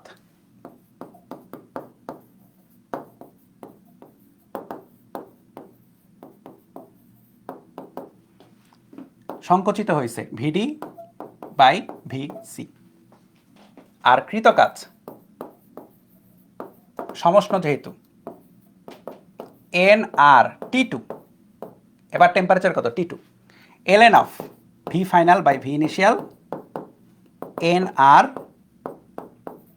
T2 ln of VD by V C. ঠিক আছে, চলো চলো চলো চলো তাড়াতাড়ি, এটা গেল। আর কি হলো, যেহেতু সমষ্ণ, তাহলে তুমি কার সূত্র বসাইতে পারো, মিস্টার বয়েল, বয়েলের সূত্র যদি বসাও পিসি ভিসি ইকুয়াল টু পিডি ভিডি। ঠিক আছে, হলো। এইবার আমরা চতুর্থ যে ধাপটা, ফোর্থ যে ধাপটা, চতুর্থ ধাপ যেটা করব,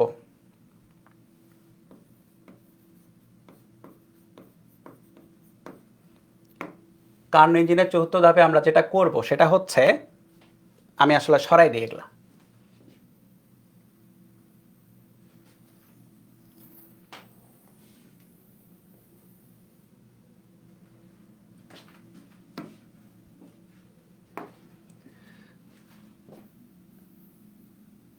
এইখানে আমরা এই গ্যাসটাকে আবার সেই ইয়েতে দেখো, হয়েছে অপরিবাহী যে বস্তুটা ছিল না সেটাতে বসাবো, তাপ অপরিবাহী বস্তুতে বসাবো।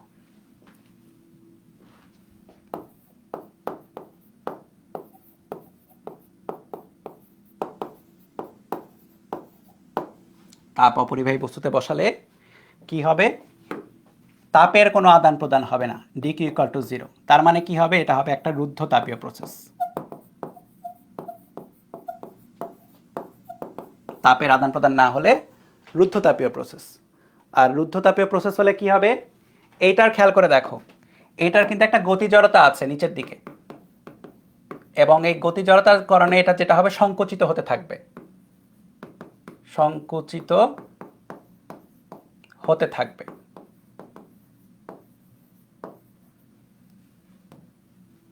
তাহলে এখন যেটা হলো, এটা রুদ্ধতাপীয় সংকোচন। এই সংকোচন শেষে বস্তুটাকে পরের ধাপে যেখানে বসানো হয় সেটা হচ্ছে আবার সেই হিট উৎসতে বসানো হবে, উৎস যার টেম্পারেচার ছিল T1। তাহলে বেসিক্যালি এই যে সংকোচনটা এখান থেকে শুরু হবে, সেটা গিয়ে আবার T1 টেম্পারেচার গিয়ে পৌঁছাবে, বা অন্য কথায় এটা আসলে এই জায়গায় গিয়ে ফাইনাল স্টেপে এই জায়গায় গিয়ে মিলে যাবে, যেটা অবশ্যই রুদ্ধতাপীয় দেখা যাচ্ছে, খারাপ বেশি তাই, এবং T1 টেম্পারেচারে গিয়ে আবার মিলে যাবে। তাহলে যেটা হলো, আমরা এখানে সংকোচন পাচ্ছি, সংকোচনের অনুপাত,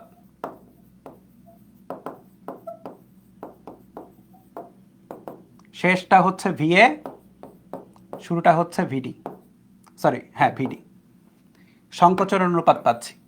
আর কৃত কাজ পাচ্ছি হচ্ছে W equal to n R T final minus T initial divide by 1 by gamma. N R T final কোনটা, এই যে এটা T1 আর কি, T1-এ গিয়ে মিলেছে, ইনিশিয়াল হচ্ছে T2 ডিভাইড বাই, এখানে টেম্পারেচার ছিল T2, এখানে temperature T1 divide by 1 minus gamma. আর যেহেতু রুদ্ধতাপীয় ভাইয়া, তাহলে হয়ে গেছে কাজ, কাজ শেষ আমাদের। P D V D to the power gamma, P A V A to the power gamma, V D T two to the power gamma minus 1, V A T1 to the power gamma minus 1, T2 PD 1 by gamma 1 minus gamma by gamma, T1 PA 1 minus gamma by gamma. মিলাই নাও সবার সাথে সবার, এই point এবং এই পয়েন্টের সাথে মিলাই নিতে হবে। আমাদের পড়া শেষ, ঠিক আছে, আমাদের বেসিক আলোচনা সব শেষ। এখন হচ্ছে ঘটাঘট ঘটাঘট, আমরা এই চ্যাপ্টারের আশা 70% সিকিউ সলভ যাব, 70% সিকিউ সলভ হয়ে যাবে এই অংশগুলো থেকে, এই চ্যাপ্টারের আশা। দ্যাটস আমি একটু সময় দিয়ে পড়ালাম। আমি চাইলে এখানে বলতে পারতাম দেখো এটা সূত্র হচ্ছে এটা, এটা মনে রাখো, তাহলেই হইতো, কিন্তু আমি এভাবে পড়াইনি। এখন আসো, এখন তাহলে মোট কাজ, এটা W4 বললাম, ঠিক আছে, আর এটাকে W3 বলা হয়েছিল, W2 W1, ঠিক আছে। মোট কাজ যেটা, সেটা হচ্ছে W1 plus W2 plus W3 plus W4। খেয়াল করে দেখো, এই দুইটা ছিল প্রসারণ আর এই দুইটা ছিল সংকোচন। প্রসারণ হলে কৃতকাজ হবে পজিটিভ আর সংকোচন হলে কৃতকাজ হবে নেগেটিভ। তাহলে কি হবে, টোটাল কাজ, মোট কাজ হবে হচ্ছে আবার W যেটা, সেটা আমি যদি একটু ফটাফট আঁকাই এখানে পিভি গ্রাফটা এক টানে,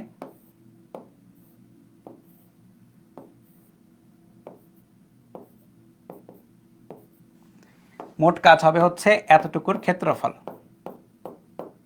এই অংশের ক্ষেত্রফল। এবং এটা দেখে এটা ক্লকওয়াইজ গেছে, ঠিক আছে, ক্লকওয়াইজ, তাই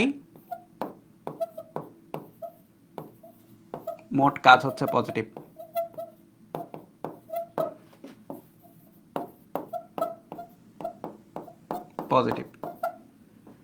এটা বলা যায় ক্লকওয়াইজ, তাই। এবং এখানে আরেকটা জিনিস বলা যায়, দক্ষতা, যেটা মোস্ট ইম্পর্টেন্ট টপিক এখানকার, দক্ষতা, এটা ইকুয়াল টু 1/Q2/Q1, 1 - Q2/Q1। এখানে Q2/Q1 যেটা, সেটা T2/T1 এর সমান হবে। Q2/Q1 যেটা, সেটা হবে একটা T2/T1 এর সমান। বা আমরা দক্ষতাটাকে লিখতে পারি কার্নো ইঞ্জিনের জন্য, শুধুমাত্র কার্নো ইঞ্জিনের জন্য 1 - T2/T1। এটা শুধুমাত্র কার্নোর জন্য বলা যায়।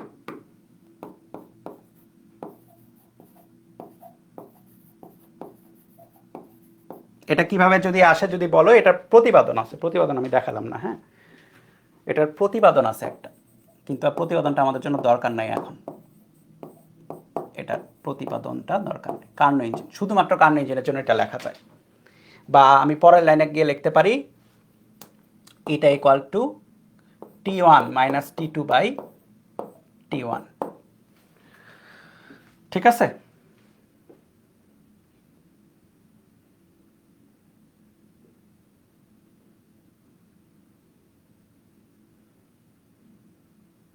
ওকে,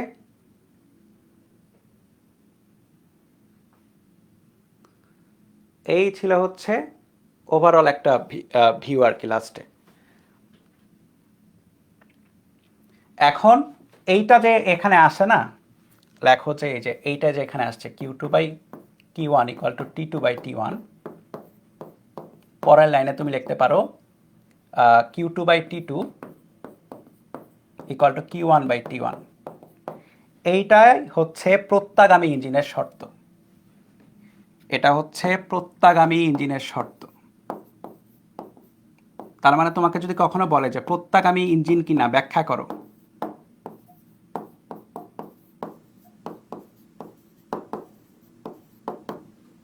তোমাকে Q2/T2 ইকুয়াল টু Q1/T1 দেখাইতে হবে। মানে বাম পাশটা ইকুয়াল টু ডান পাশ দেখাইলে তুমি বলতে পারবে এটা একটা প্রত্যাগামী ইঞ্জিন বা কার্নো ইঞ্জিন বা কার্নো ইঞ্জিন।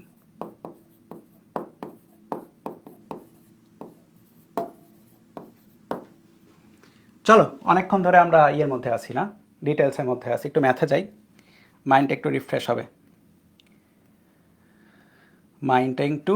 হবে, চলো।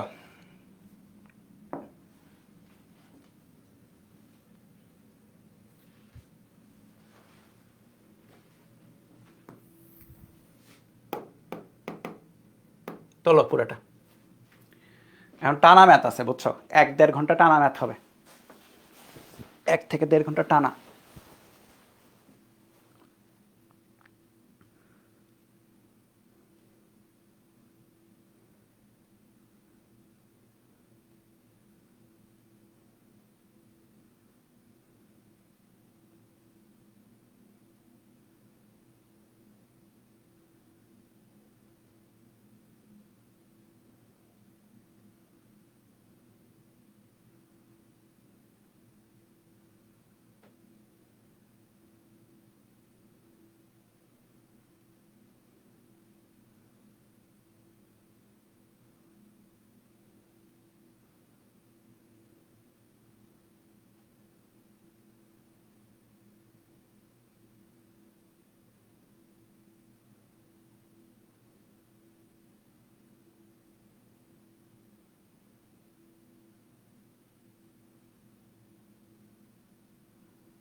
ওকে, চলো ইঞ্জিনের দক্ষতা 1 নাম্বারটা। তো তার মধ্যে কি কি বলেছে? উৎসের টেম্পারেচার যেটা বেশি হয় ইয়ের চেয়ে, সিঙ্কের চেয়ে বা গ্রাহকের চেয়ে, উৎসের টেম্পারেচার বলা আছে T1 500, গ্রাহকেরটা T2। যদি ইঞ্জিন প্রতি চক্রে এত চাপ শোষণ করে তাহলে এটা আসলে Q1, ইঞ্জিন যে পরিমাণে তাপ নিচ্ছে প্রতি চক্রে সেটা কিন্তু Q1 এর সমান, Q1 তাপ নিচ্ছে। তাহলে 1 নাম্বারটা যেটা কি হবে, ইঞ্জিনের দক্ষতা এটা ইকুয়াল টু 1 - T2/T1। 1 - T2 হচ্ছে 375, T1 হচ্ছে 500।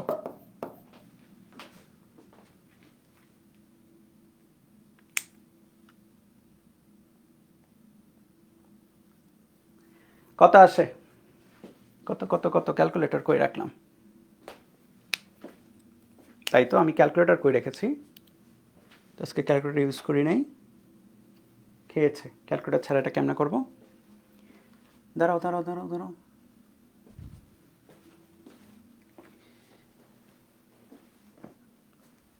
হায় হায় ক্যালকুলেটর কই? সকালবেলা খায় ফেললাম নাকি? হ্যাঁ,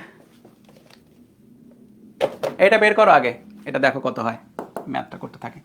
প্রতি চক্রে কাজের পরিমাণ, কি পরিমাণে কাজ করছে ডাব্লিউ, যেটা খেয়াল করে দেখো, ডাব্লিউ সরাসরি বের করার এখানে ডেটা নাই, কিন্তু আমরা একটা জিনিস জানি যে দক্ষতা যেটা সেটা হচ্ছে ইনপুটের সাপেক্ষে আউটপুট, তাই না? আউটপুটটাই ছিল কাজ আর ইনপুটটা ছিল Q1, তাহলে কাজ ইকুয়াল টু হচ্ছে ইটা ইন্টু Q1। Q1 এর ভ্যালু কত?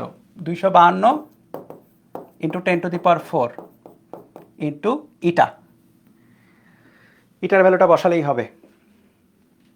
3 নাম্বার যেটা, প্রতি চক্রে গ্রাহকে বর্জিত তাপের পরিমাণ, মানে এখানে Q2 বের করতে বলেছে,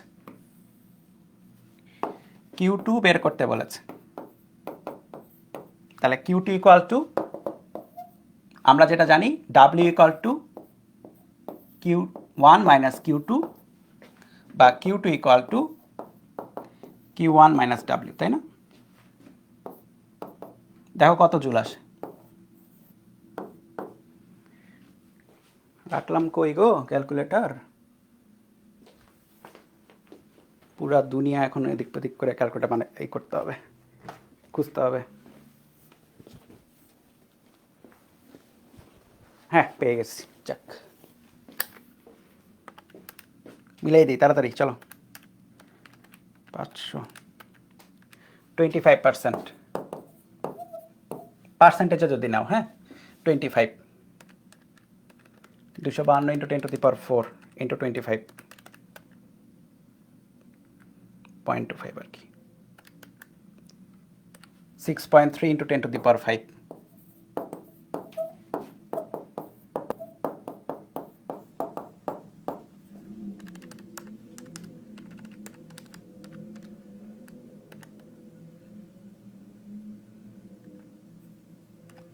1.89 ইন্টু 10⁶। খুবই সোজা, চলো এরপরটাতে চাই।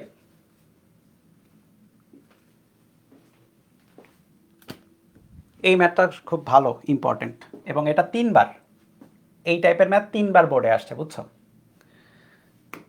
3বার আসছে, এই যে এই 2বার একটা আর এই যে একবার একটা, একই উদ্দীপক দিয়ে, প্রায় একই, মানে কোনো ডাটা একটু চেঞ্জ থাকবে কিন্তু একই টাইপের উদ্দীপক। চলো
শোনো, এইখানে একটা ভুল যাওয়ার চান্স আছে। হ্যাঁ, কার্ন ইঞ্জিনের 4টি ধাপে সম্পাদিত কাজের পরিমাণ যেগুলো বলা আছে, 4টা ধাপের, মানে W1, W2, W3, W4।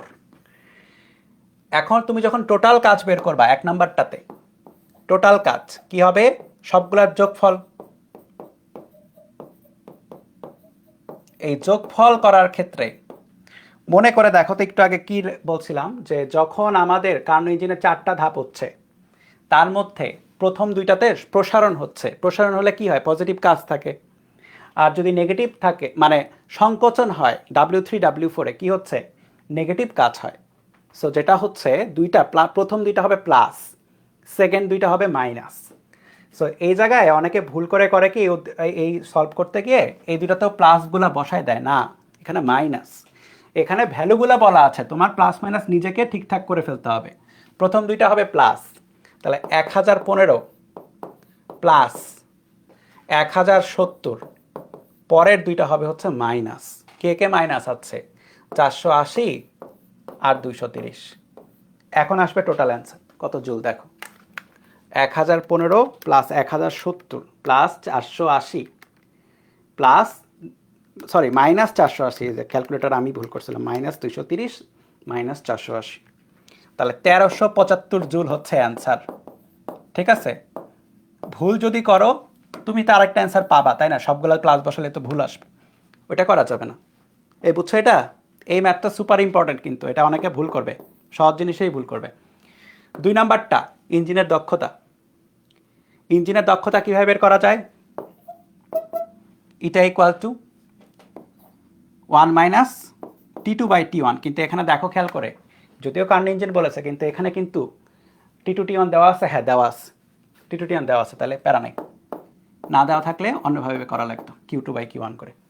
T2 T1, তাহলে খেয়াল করে দেখো, 1 মাইনাস 475, এটা ডিগ্রি সেলসিয়াস, এটাও ডিগ্রি সেলসিয়াস। হ্যাঁ, আচ্ছা, 475 প্লাস 273 হয়ে গেল কেলভিনে, ডিভাইড বাই 1025 প্লাস 273 হয়ে গেল কেলভিনে, into 100%।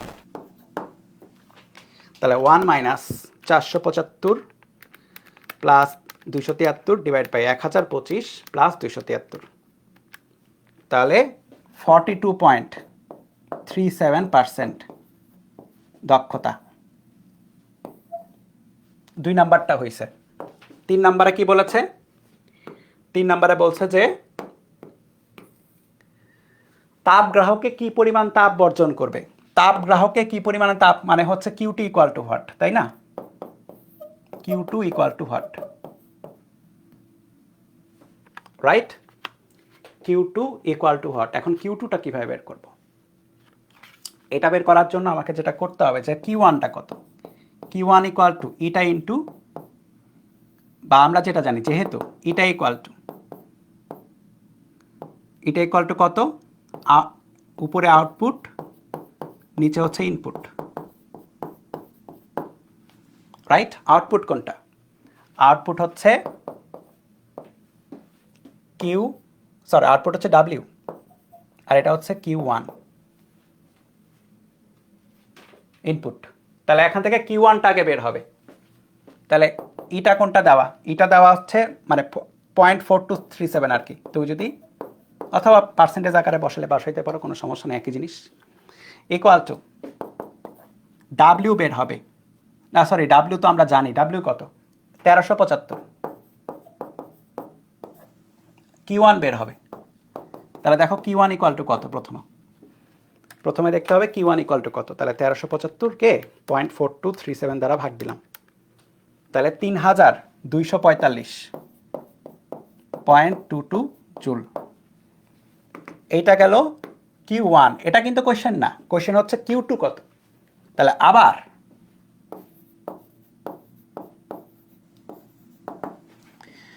W equal to Q1 minus Q2, তাহলে Q2 ইকুয়াল টু,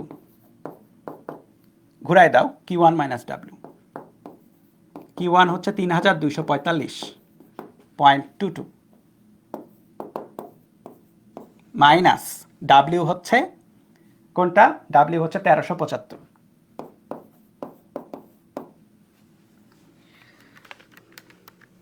1870.22।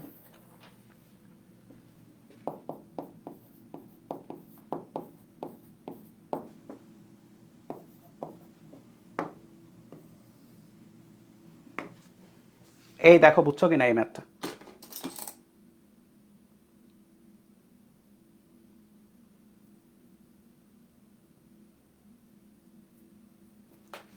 ক্লিয়ার এই ম্যাথটা? চলো, সো এগুলা ম্যাথ একটু আলাদা, মানে তুমি গতানুগতিক যে ম্যাথগুলো করবা তার চেয়ে একটু আলাদা আর কি, যেগুলো বিভিন্ন জায়গায় আসছে।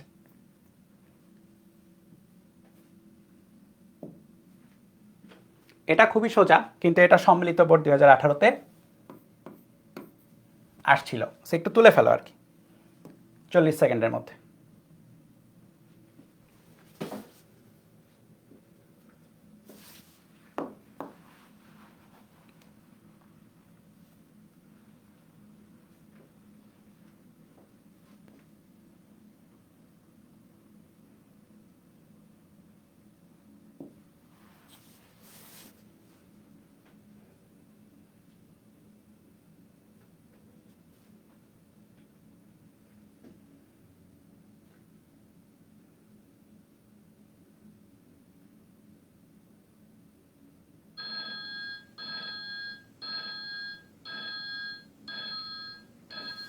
গৃহীত এবং বর্জিত তাপের অনুপাত, গৃহীত তাপ হচ্ছে Q1 আর বর্জিত তাপ হচ্ছে Q2। Q1/Q2 বলা আছে, দক্ষতা চাইছে, সুতরাং Q1/Q2 ইকুয়ালটা হচ্ছে 5/2। তাহলে দক্ষতা যেটা যে কোনো ইঞ্জিনের, খেয়াল করে দেখো শুধু তাপ ইঞ্জিন বলেছে, এখানে কার্ন ইঞ্জিন বলা নাই। সো হিন্টসটা হচ্ছে যে কোনো ইঞ্জিন যখন বলা থাকবে তখন Q2/Q1 আকারে করব, ঠিক আছে? Q2 কোনটা? 2/5, Q2/Q1 2/5।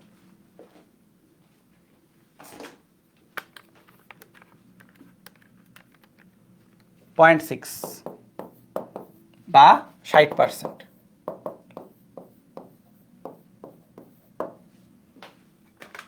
একটু দাঁড়াও তো, এখানে আরেকটু পরে, এখন যদি চার্জে না দিই অক্কা পেয়ে যাবে আর কি জিনিসটা।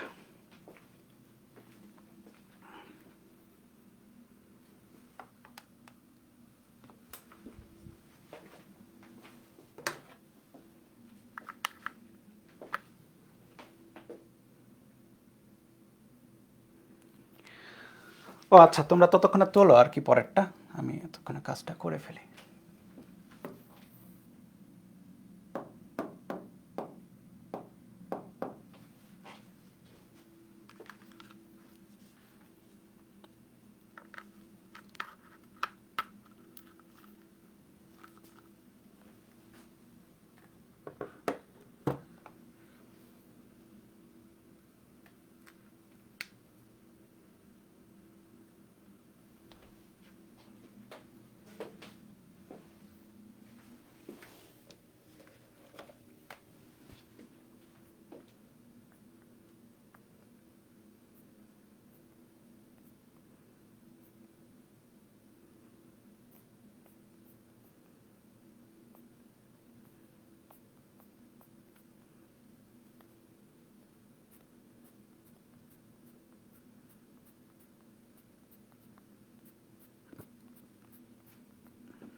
ওকে, কি বলেছে? একটি তাপ ইঞ্জিনের উৎসের উষ্ণতা এত, T1 আর কি,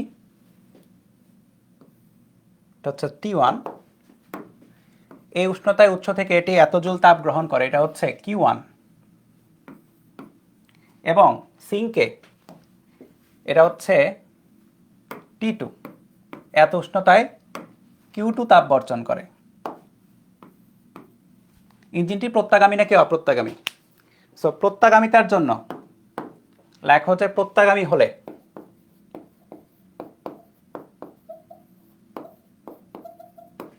Q1 by T1 equal to Q2 by T2 হবে।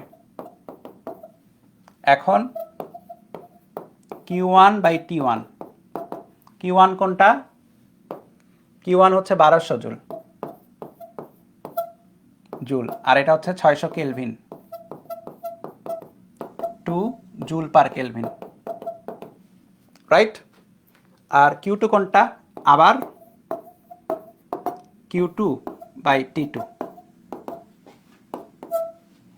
এটা কোনটা? 600 জুল, এটা হচ্ছে 300 কেলভিন, তাহলে 2 জুল পার কেলভিন। যেহেতু 2 সমান, সুতরাং যেহেতু Q1 আর Q1 by T1 equal to Q2 by T2, তাহলে প্রত্যাগামী ইঞ্জিন।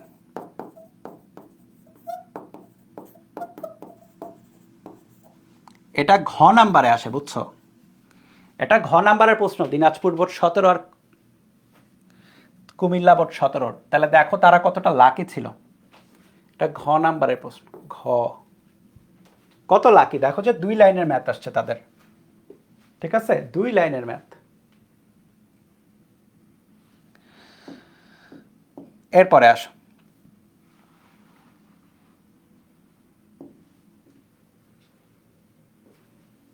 প্রতিটা ম্যাথ একটু একটু করে আলাদা, বুঝছো? চলো, এটাও বোর্ড কোশ্চেন আর কি, কিন্তু আমার লেখা নাই।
এটি কার্নো ইঞ্জিনের উৎসের উষ্ণতা বলা আছে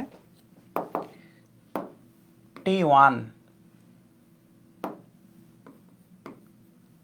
এই উষ্ণতায় উৎস থেকে এটি 840 জুল Q1 তাপ গ্রহণ করে এবং সিঙ্কে 630 জুল Q2 তাপ বর্জন করে। সিঙ্কের উষ্ণতা কত? তার মানে T2 কত? তাহলে 1 নাম্বার যে প্রশ্নটা খেয়াল করে দেখো, যেহেতু কার্নো ইঞ্জিন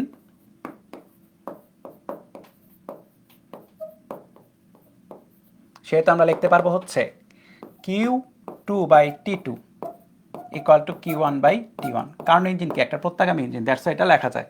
কেবলই যেটা করলাম আর কি, উল্টা কাজ। এবার উল্টা কাজ। তাহলে Q2 কত? Q2 হচ্ছে 630 জুল, T2 বের করব। Q1 কোনটা? 840 জুল, আর T1 হচ্ছে 400। তাহলে T2 দেখো কত কেলভিন আসে, 630 বাই T2 ইকুয়াল টু হচ্ছে 840 বাই 400।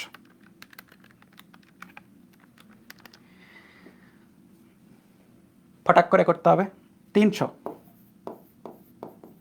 কেলভিন, ঠিক আছে? সিঙ্কের উষ্ণতা গন। এরপরে কি বলেছে? ইঞ্জিনের কর্মদক্ষতা। এখন তুমি ইঞ্জিনের কর্মদক্ষতা 1 বাই Q2 বাই Q1 করো অথবা 1 বাই T2 বাই T1 করো, একই আসবে, বা 1 বাই Q2 বাই Q1। কারণটা কি? এটা কার্নো ইঞ্জিন, তাই একই জিনিস আসবে, যে কোনো একটা দিয়ে করলেই হয়েছে। 1 বাই T2 হচ্ছে 300, T1 হচ্ছে 400, 25% আর কি।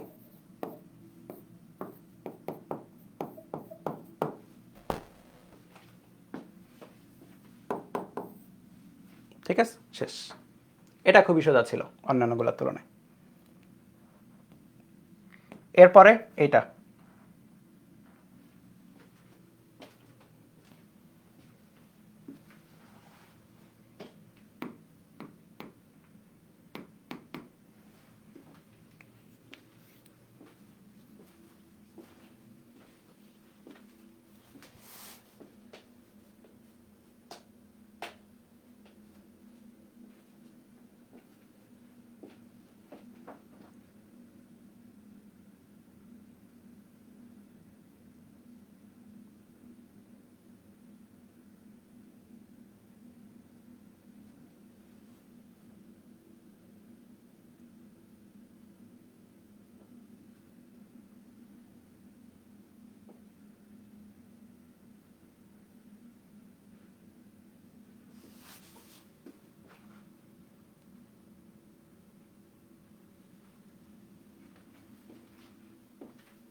একটি আচ্ছা 40% দক্ষতা বিশিষ্ট একটি আদর্শ ইঞ্জিনের তাপ গ্রাহকের তাপমাত্রা, উৎস না এটা গ্রাহক কিন্তু T2, 7 ডিগ্রি সেলসিয়াস, 40% দক্ষতা, ইঞ্জিনের দক্ষতা 50% উন্নতি করতে, তাহলে আগে প্রথমত তোমার T1টা বের করতে হবে। তাহলে যেহেতু এটা ইকুয়াল টু 40% বা 0.4 ইকুয়াল টু 1 মাইনাস T2/T1 বা 0.4 ইকুয়াল টু 1 মাইনাস T2 বের করতে, না T2 আমরা জানি 7 ডিগ্রি, তাই না? T1 বের করতে হবে। দেখো T1 এর ভ্যালু কত আসে।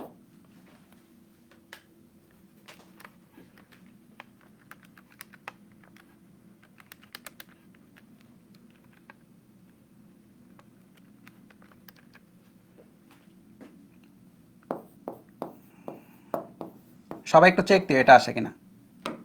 466.67।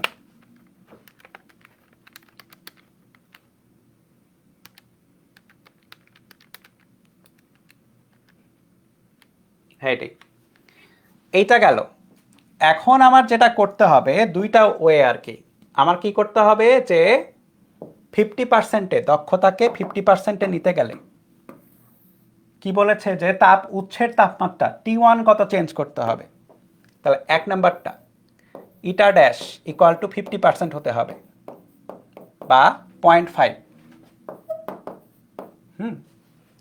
তাহলে 0.5 ইকুয়াল টু 1 মাইনাস, খেয়াল করে দেখো উৎসের তাপমাত্রা চেঞ্জ করতে হবে, আর কারো না, উৎস, গ্রাহকের কিছু করা যাবে না, শুধু উৎস। তাহলে উৎসের টেম্পারেচার কোনটা? T1। তাহলে T1টাকে ধরলাম T1 ড্যাশ বানাইতে হবে। T1 তো নিচে বসবে তাই না, তাহলে উপরে T2 ফিক্স থাকবে, নিচে T1 ড্যাশ বসাইতে হবে। তাহলে 0.5 ইকুয়াল টু 1 মাইনাস T2 কোনটা? T2 হচ্ছে 7 ডিগ্রি সেলসিয়াস, T1 ড্যাশ। তাহলে দেখো এখন T1 ড্যাশ কত কত আসতেছে। তাহলে 0.5 ইকুয়াল টু হচ্ছে 1 minus 7 plus 273/T1 dash, 560 kelvin আসে। তাহলে খেয়াল করে দেখো আগে কত ছিল তাপ উৎসের তাপমাত্রা? তাপ উৎসের তাপমাত্রা ছিল 466.67, এ জায়গায় 560 করতে হবে, তার মানে কি বৃদ্ধি করতে হবে। তাহলে তাপমাত্রা বৃদ্ধি করতে হবে কতটুকু বের করো।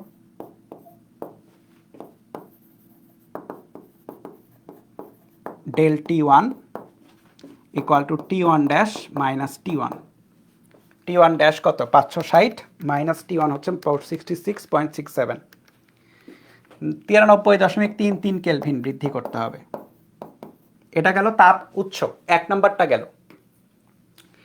এরপর হচ্ছে তাপ গ্রাহক। তাহলে তাপ গ্রাহকের তাপমাত্রা কত পরিবর্তন করতে হবে, মানে কত? T2 কত চেঞ্জ করতে হবে সেটা বের করতে বলেছে, রাইট? তাহলে আমরা যেটা জানি ইটা ড্যাশ কত বলেছে? 50% করতে হবে, 0.5। আচ্ছা 50%-এ উন্নীত মানে কিন্তু 50% অবধি পৌঁছানো, এমন না যে 50% বাড়াই দিত, ওরকম না। উন্নীত মানে অবধি পৌঁছানো। 1 মাইনাস T2 চেঞ্জ করতে হবে, তাহলে T2 ড্যাশ বাই T1। তাহলে 0.5 equal to 1 minus T2 dash বের করব। T1 কোনটা? 466.67 কেলভিন। তাহলে 0.5 ইকুয়াল টু হচ্ছে 1 মাইনাস 400 সামথিং ডিভাইড বাই 466.67, তাহলে 233.335 কেলভিনে আনতে হবে T2 ড্যাশ। তাহলে দেখো T2 আগে কত ছিল? T2 আগে ছিল হচ্ছে 7 প্লাস 273 বা 280 কেলভিন, তাই না? এখন কত হয়েছে? 233.335, তাহলে কমাতে হচ্ছে। তাহলে তাপ গ্রাহকের তাপমাত্রা কমাতে হবে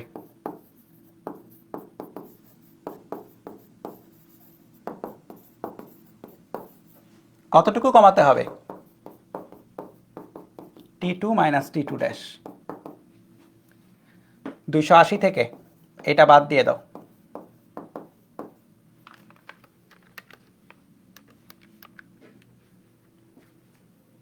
46.665 কেলভিন কমাতে হবে। ঠিক আছে, এখন আমার কথা মনোযোগ দিয়ে শুনবা পুরোটা করার পরে। কথাটা হচ্ছে তোমার পরীক্ষার প্রশ্নে অনেক সময় 1 এবং 2 স্পেসিফাই করে বলা থাকবে না। মানে কি, একসাথে বলা থাকবে না, মানে এটাও বলা থাকবে না বা এটাও বলা থাকবে না। তোমাকে বলতে হবে, তোমাকে কোশ্চেন করবে এভাবে, এত দক্ষতা বিশিষ্ট একটি আদর্শ ইঞ্জিনিয়ার ভুগিচুকি আছে। ঠিক আছে, এখন এই ভুগিচুকি বলার পরে বলবে যে এই ইঞ্জিনের দক্ষতা এত পার্সেন্টে উন্নীত করতে বা এত পার্সেন্ট বৃদ্ধি করতে কি ব্যবস্থা নিতে হবে। কথা বুঝো, তোমাকে বলবে বৃদ্ধি করতে বা কমাতে বাড়াতে কি ব্যবস্থা নিতে হবে। তখন তোমাকে দুইটার কথাই চিন্তা করে দুইবার করে দেখাইতে হবে। বলতে হবে যে যদি তাপ উৎসের টেম্পারেচার চেঞ্জ করি তাহলে এরকম হবে, আবার যদি তাপ গ্রাহকের টেম্পারেচার চেঞ্জ করি তাহলে এরকম হবে। মানে এই ম্যাথটা দুইবার তোমাকে করতে হবে, উৎস দিয়ে একবার, একবার গ্রাহকের দিয়ে একবার। ঠিক আছে, সো এরকম কিন্তু কয়েকবার আসছে যে এত তুমি চেঞ্জ করতে গেলে কি হবে, অ্যান্সার ইজ তোমাকে দুইটাই করে দেখাইতে হবে। আমি এটা ভেঙে ভেঙে করাচ্ছি এখানে, তাই প্রথমবার করানো বা তোমাদের বোঝানোর জন্য, কিন্তু এটা একসাথে থাকতে পারে, এটা বলে রাখলাম। সো আমি একসাথে ম্যাথটা আর করাচ্ছি না, কারণ আমরা করেছি দুইবার, একই জিনিসই তোমাকে করতে হবে।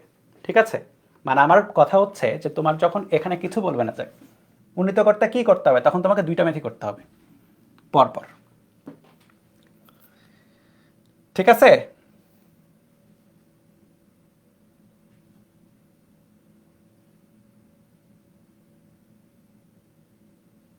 আচ্ছা দাঁড়াও, চলো এবার একটু ইঞ্জিনের ইয়ের দিকে যাচ্ছি, ম্যাথের দিকে একটু বেশি আর কি, মানে ধাপগুলোর ম্যাথ। হ্যাঁ, চলো এটা একটু পরে ব্রেক দিচ্ছি একটা।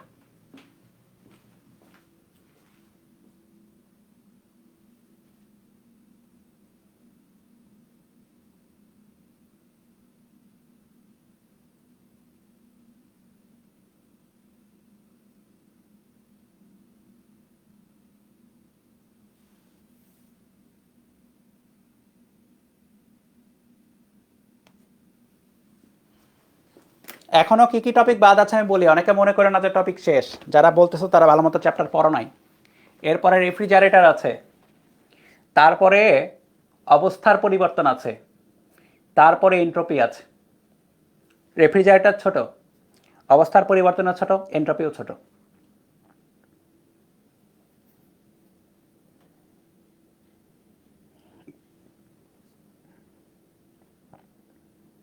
চ্যাপ্টার কিন্তু অনেক বড়। হ্যাঁ, আমি কিন্তু সাজেশন করে পড়াচ্ছি আর কি। এই চ্যাপ্টারে তুমি যদি আমার একাডেমিক লেকচার দেখো, 12 বা 13টা লেকচার আছে এই চ্যাপ্টারে, 1.5 থেকে 2.5 ঘন্টার 12 বা 13টা লেকচার।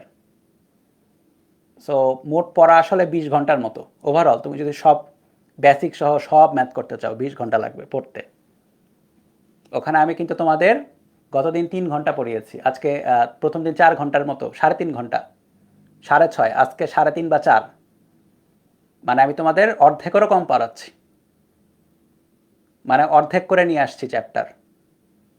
বুঝছো তো, মনে করো না যে এত বেশি পড়তেছি, তো কিছুই পড়তেছো না। যারা ইঞ্জিনিয়ারিং প্রিপারেশন নিবা তারা গিয়ে দেখবা যে আরো অনেক কিছু পড়া লাগতেছে। বুঝছো, মানে তখন দেখবা যে পড়া দ্বিগুণ হয়ে গেছে।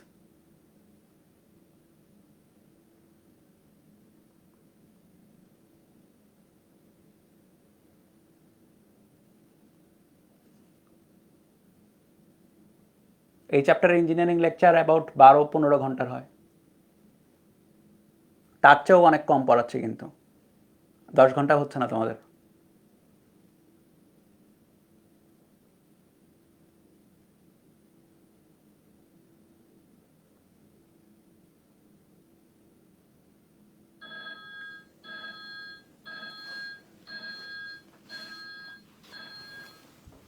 একটি কার্যচক্র 1 মোল গ্যাস দ্বারা প্রাথমিক 327 ডিগ্রি সেলসিয়াস তাপমাত্রায় কাজ সম্পন্ন করে। প্রাথমিক টেম্পারেচার যেটা, সেটা হচ্ছে আদি টেম্পারেচার বা শুরুর টেম্পারেচার বা T1 বা উৎসের টেম্পারেচার। বুঝছো? এটা বুঝতে হবে। প্রাথমিক তাপমাত্রা মানে কি? উৎসের টেম্পারেচার।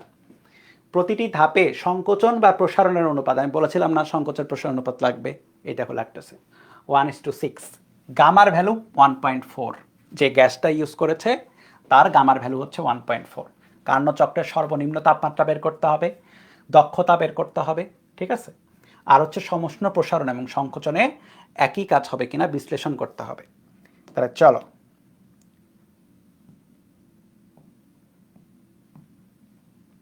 আগে কপি করলাম একটা, কারণ হচ্ছে আমাদের বেশ কয়েকটা ম্যাথ। কার্নোচক্রের সর্বনিম্ন তাপমাত্রা, সর্বনিম্ন টেম্পারেচার কোনটা? T2, তাই না?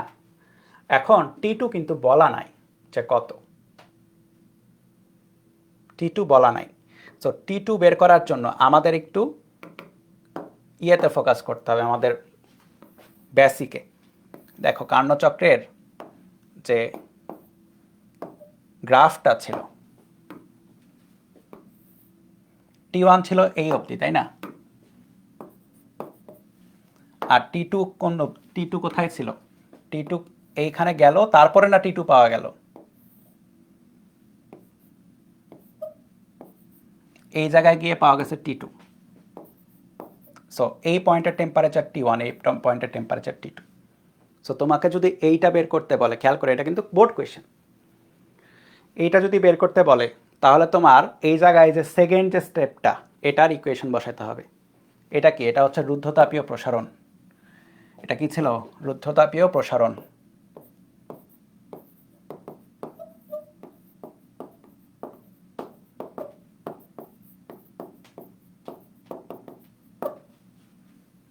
তাহলে রুদ্ধতাপীয় প্রসারণের যে সমীকরণ কেন লাগবে? আমার আসলে T2টা লাগবে, তাই না?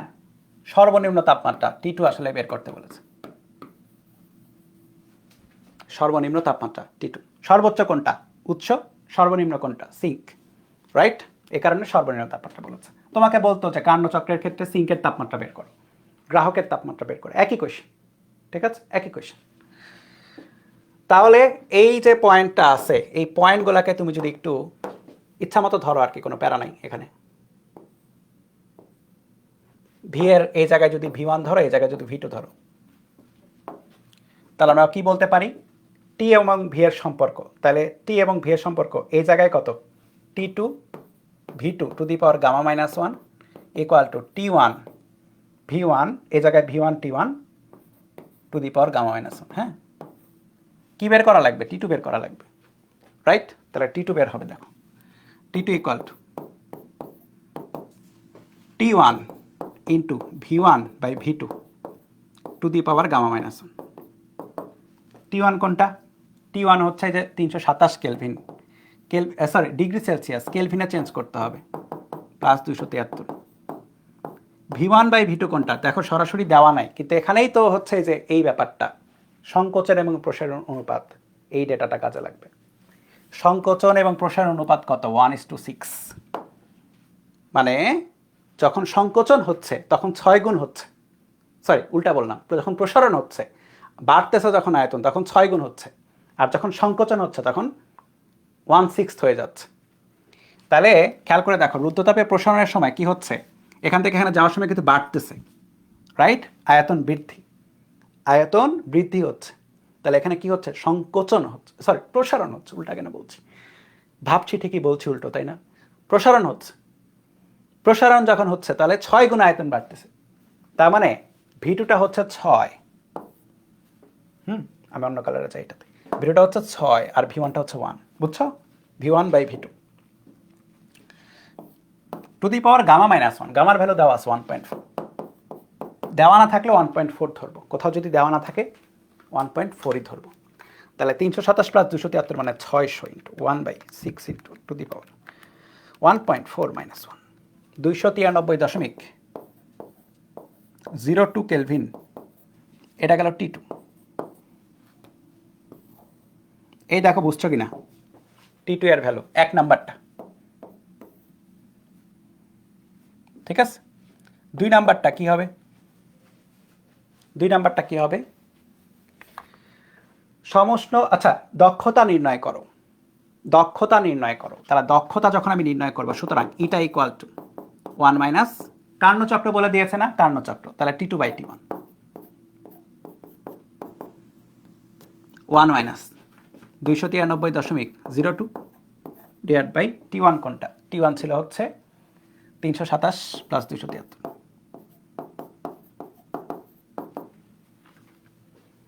এই মাথার উপর দিয়ে যাচ্ছে না তো এগুলা নাকি? আমি যখন বেসিক পড়াচ্ছিলাম তোমরা খুব সোজা সোজা বলতেছিলা, করো সোজা ম্যাথ, সমস্যা কি? সোজা লাগলে তো ভালোই, আমার তো প্যারা নাই, সোজা লাগলে তো ভালো, তোমরা তো পারবা। হ্যাঁ, সোজা লাগলে তো খুবই ভালো, পেরে যাবা সবই।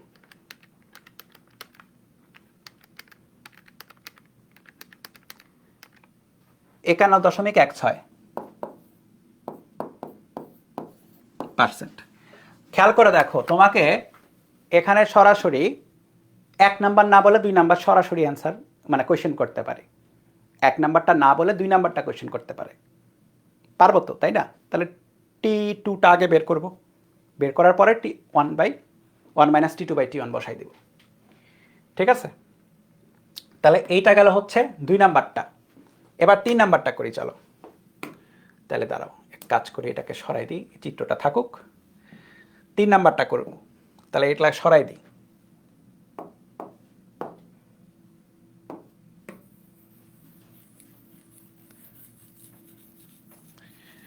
কি বলেছে? সমষ্ণ প্রসারণ এবং সংকোচনে কি হয়েছে, একই কাজ হবে কিনা, সমষ্ণ প্রসারণ এবং সংকোচনে একই কাজ হবে কিনা। তাহলে এই জায়গায় আমি এক কাজ করি, এই জায়গায় V3 বসালাম আর কি।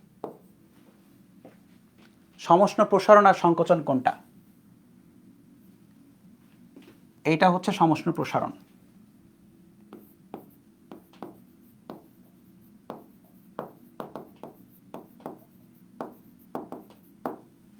আর এইটা হচ্ছে সমষ্ণ সংকোচন।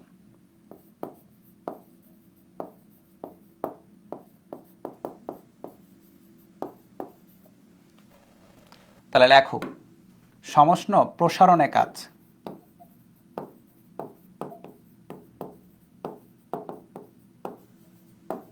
এটাকে যদি W1 বলি, সমষ্ণ, রাইট? সমষ্ণের ক্ষেত্রে কি হয়, nRT ln V final by V initial।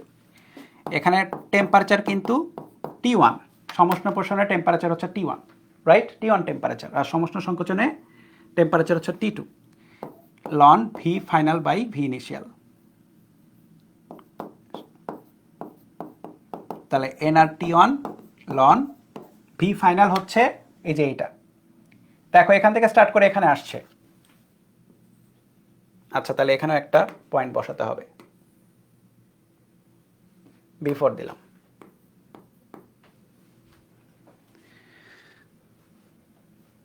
ঠিক আছে, ফাইনাল কোনটা? ফাইনাল হচ্ছে এইটা V1, আর ইনিশিয়াল কোনটা, এই যে এটা V4।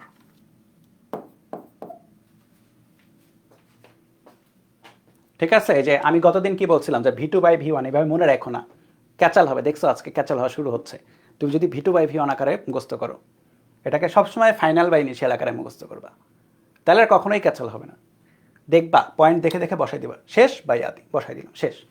এখন দেখো nRT1, n এর ভ্যালু কত? এই যে 1 মোল বলেছে, এই জায়গায় কিছু কিছু জায়গায় উদ্দীপকের 2-3 মোল ইউজ করেছে, বুঝছো, কয়েকটা বোর্ডে। সো দেখে নিও, এখানে মুখস্থ করে যাও না এক ম্যাথগুলা, ঠিক আছে? প্র্যাকটিস করে যাও, তারপরে এখানে 1 2 3 4 যা খুশি দিক পারবা। 1 মোল, তাহলে 1 8.314। T1 কত ছিল? High high 327 plus 273 into ln। এবার সাবধানে, V1/V4 কত হবে? এই আয়তনটা এই আয়তনের কত গুণ, এটা পাওয়া যাবে হচ্ছে আয়তনের প্রসারণ অনুপাতগুলো দিয়ে। প্রসারণ অনুপাত 1:6, তার মানে কত? 6 গুণ বেড়ে গেছে আর কি। যখনই প্রসারণ হচ্ছে তখনই 6 গুণ বাড়তেছে। তাহলে V ফাইনাল হচ্ছে 6, V1 হচ্ছে 6, আর V ইনিশিয়াল বা V4 হচ্ছে 1। তাহলে 8.314 ইন্টু 600 ইন্টু লন 8938 0.01 জুল। এটা হচ্ছে সমষ্ণ প্রসারণের কাজ। আবার সমষ্ণ সংকোচনের কাজ।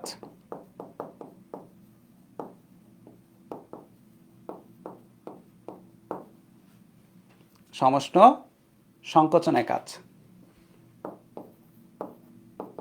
W2 NR T2। NR সমষ্ণ সংকোচনের কাজ কত? এই যে এখানে টেম্পারেচার T2।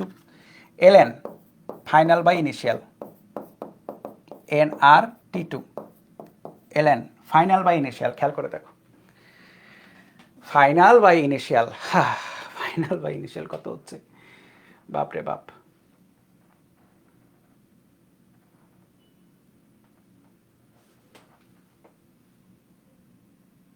দেখো ইনিশিয়াল কোনটা? V2, ফাইনাল হচ্ছে V3।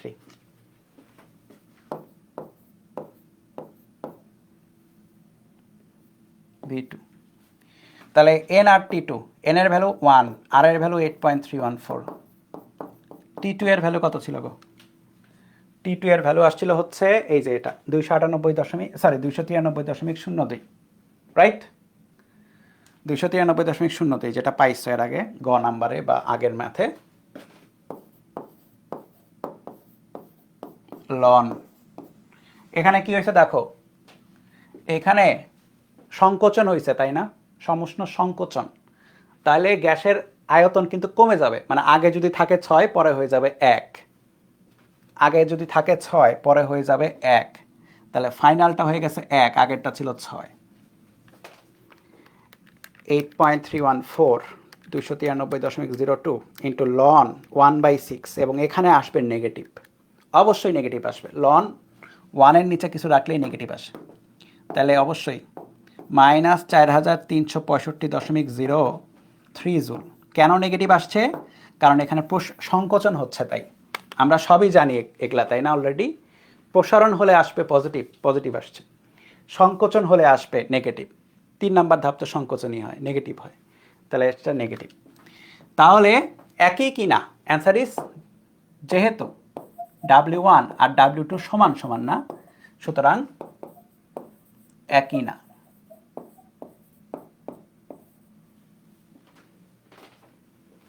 একই না, ঠিক আছে?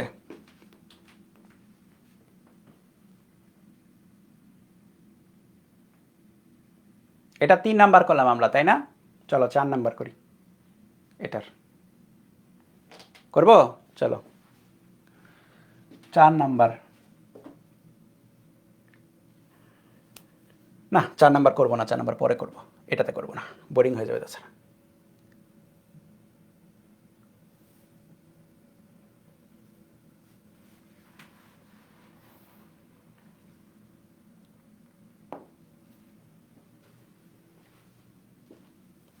কয়টা বাজে তোমাদের?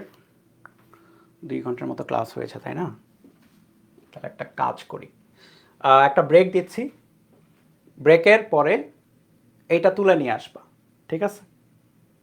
এইটার 3টা না, এটা আসলে 5টা ম্যাথ আছে টোটাল, 5টা ম্যাথ আছে টোটাল, 3 4 5, হ্যাঁ। সো আগে মানে ব্রেকের পরে এটা যেন তোলা থাকে আর কি। সো তুমি ব্রেক শেষে আইসা তুলো, ব্রেকের শেষের দিকে আইসা তুলো, অথবা এখন তুলে চলে যাও, তোমার ইচ্ছা, এটা তোমার ইচ্ছার উপর, কিন্তু আমরা একটা ব্রেক দিচ্ছি।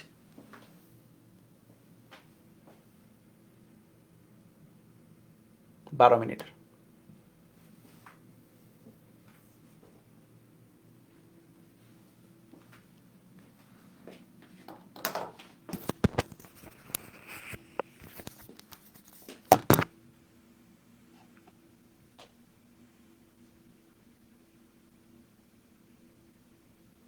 অনুপাত আরেকবার বোঝাই দেন, অনুপাত অনেক আগে বোঝানো হয়েছে, দেখো ব্যাক যাও, বেসিকের সময় অনুপাত দেখাইছি, বেসিকের সময় অনুপাত দেখাইছি।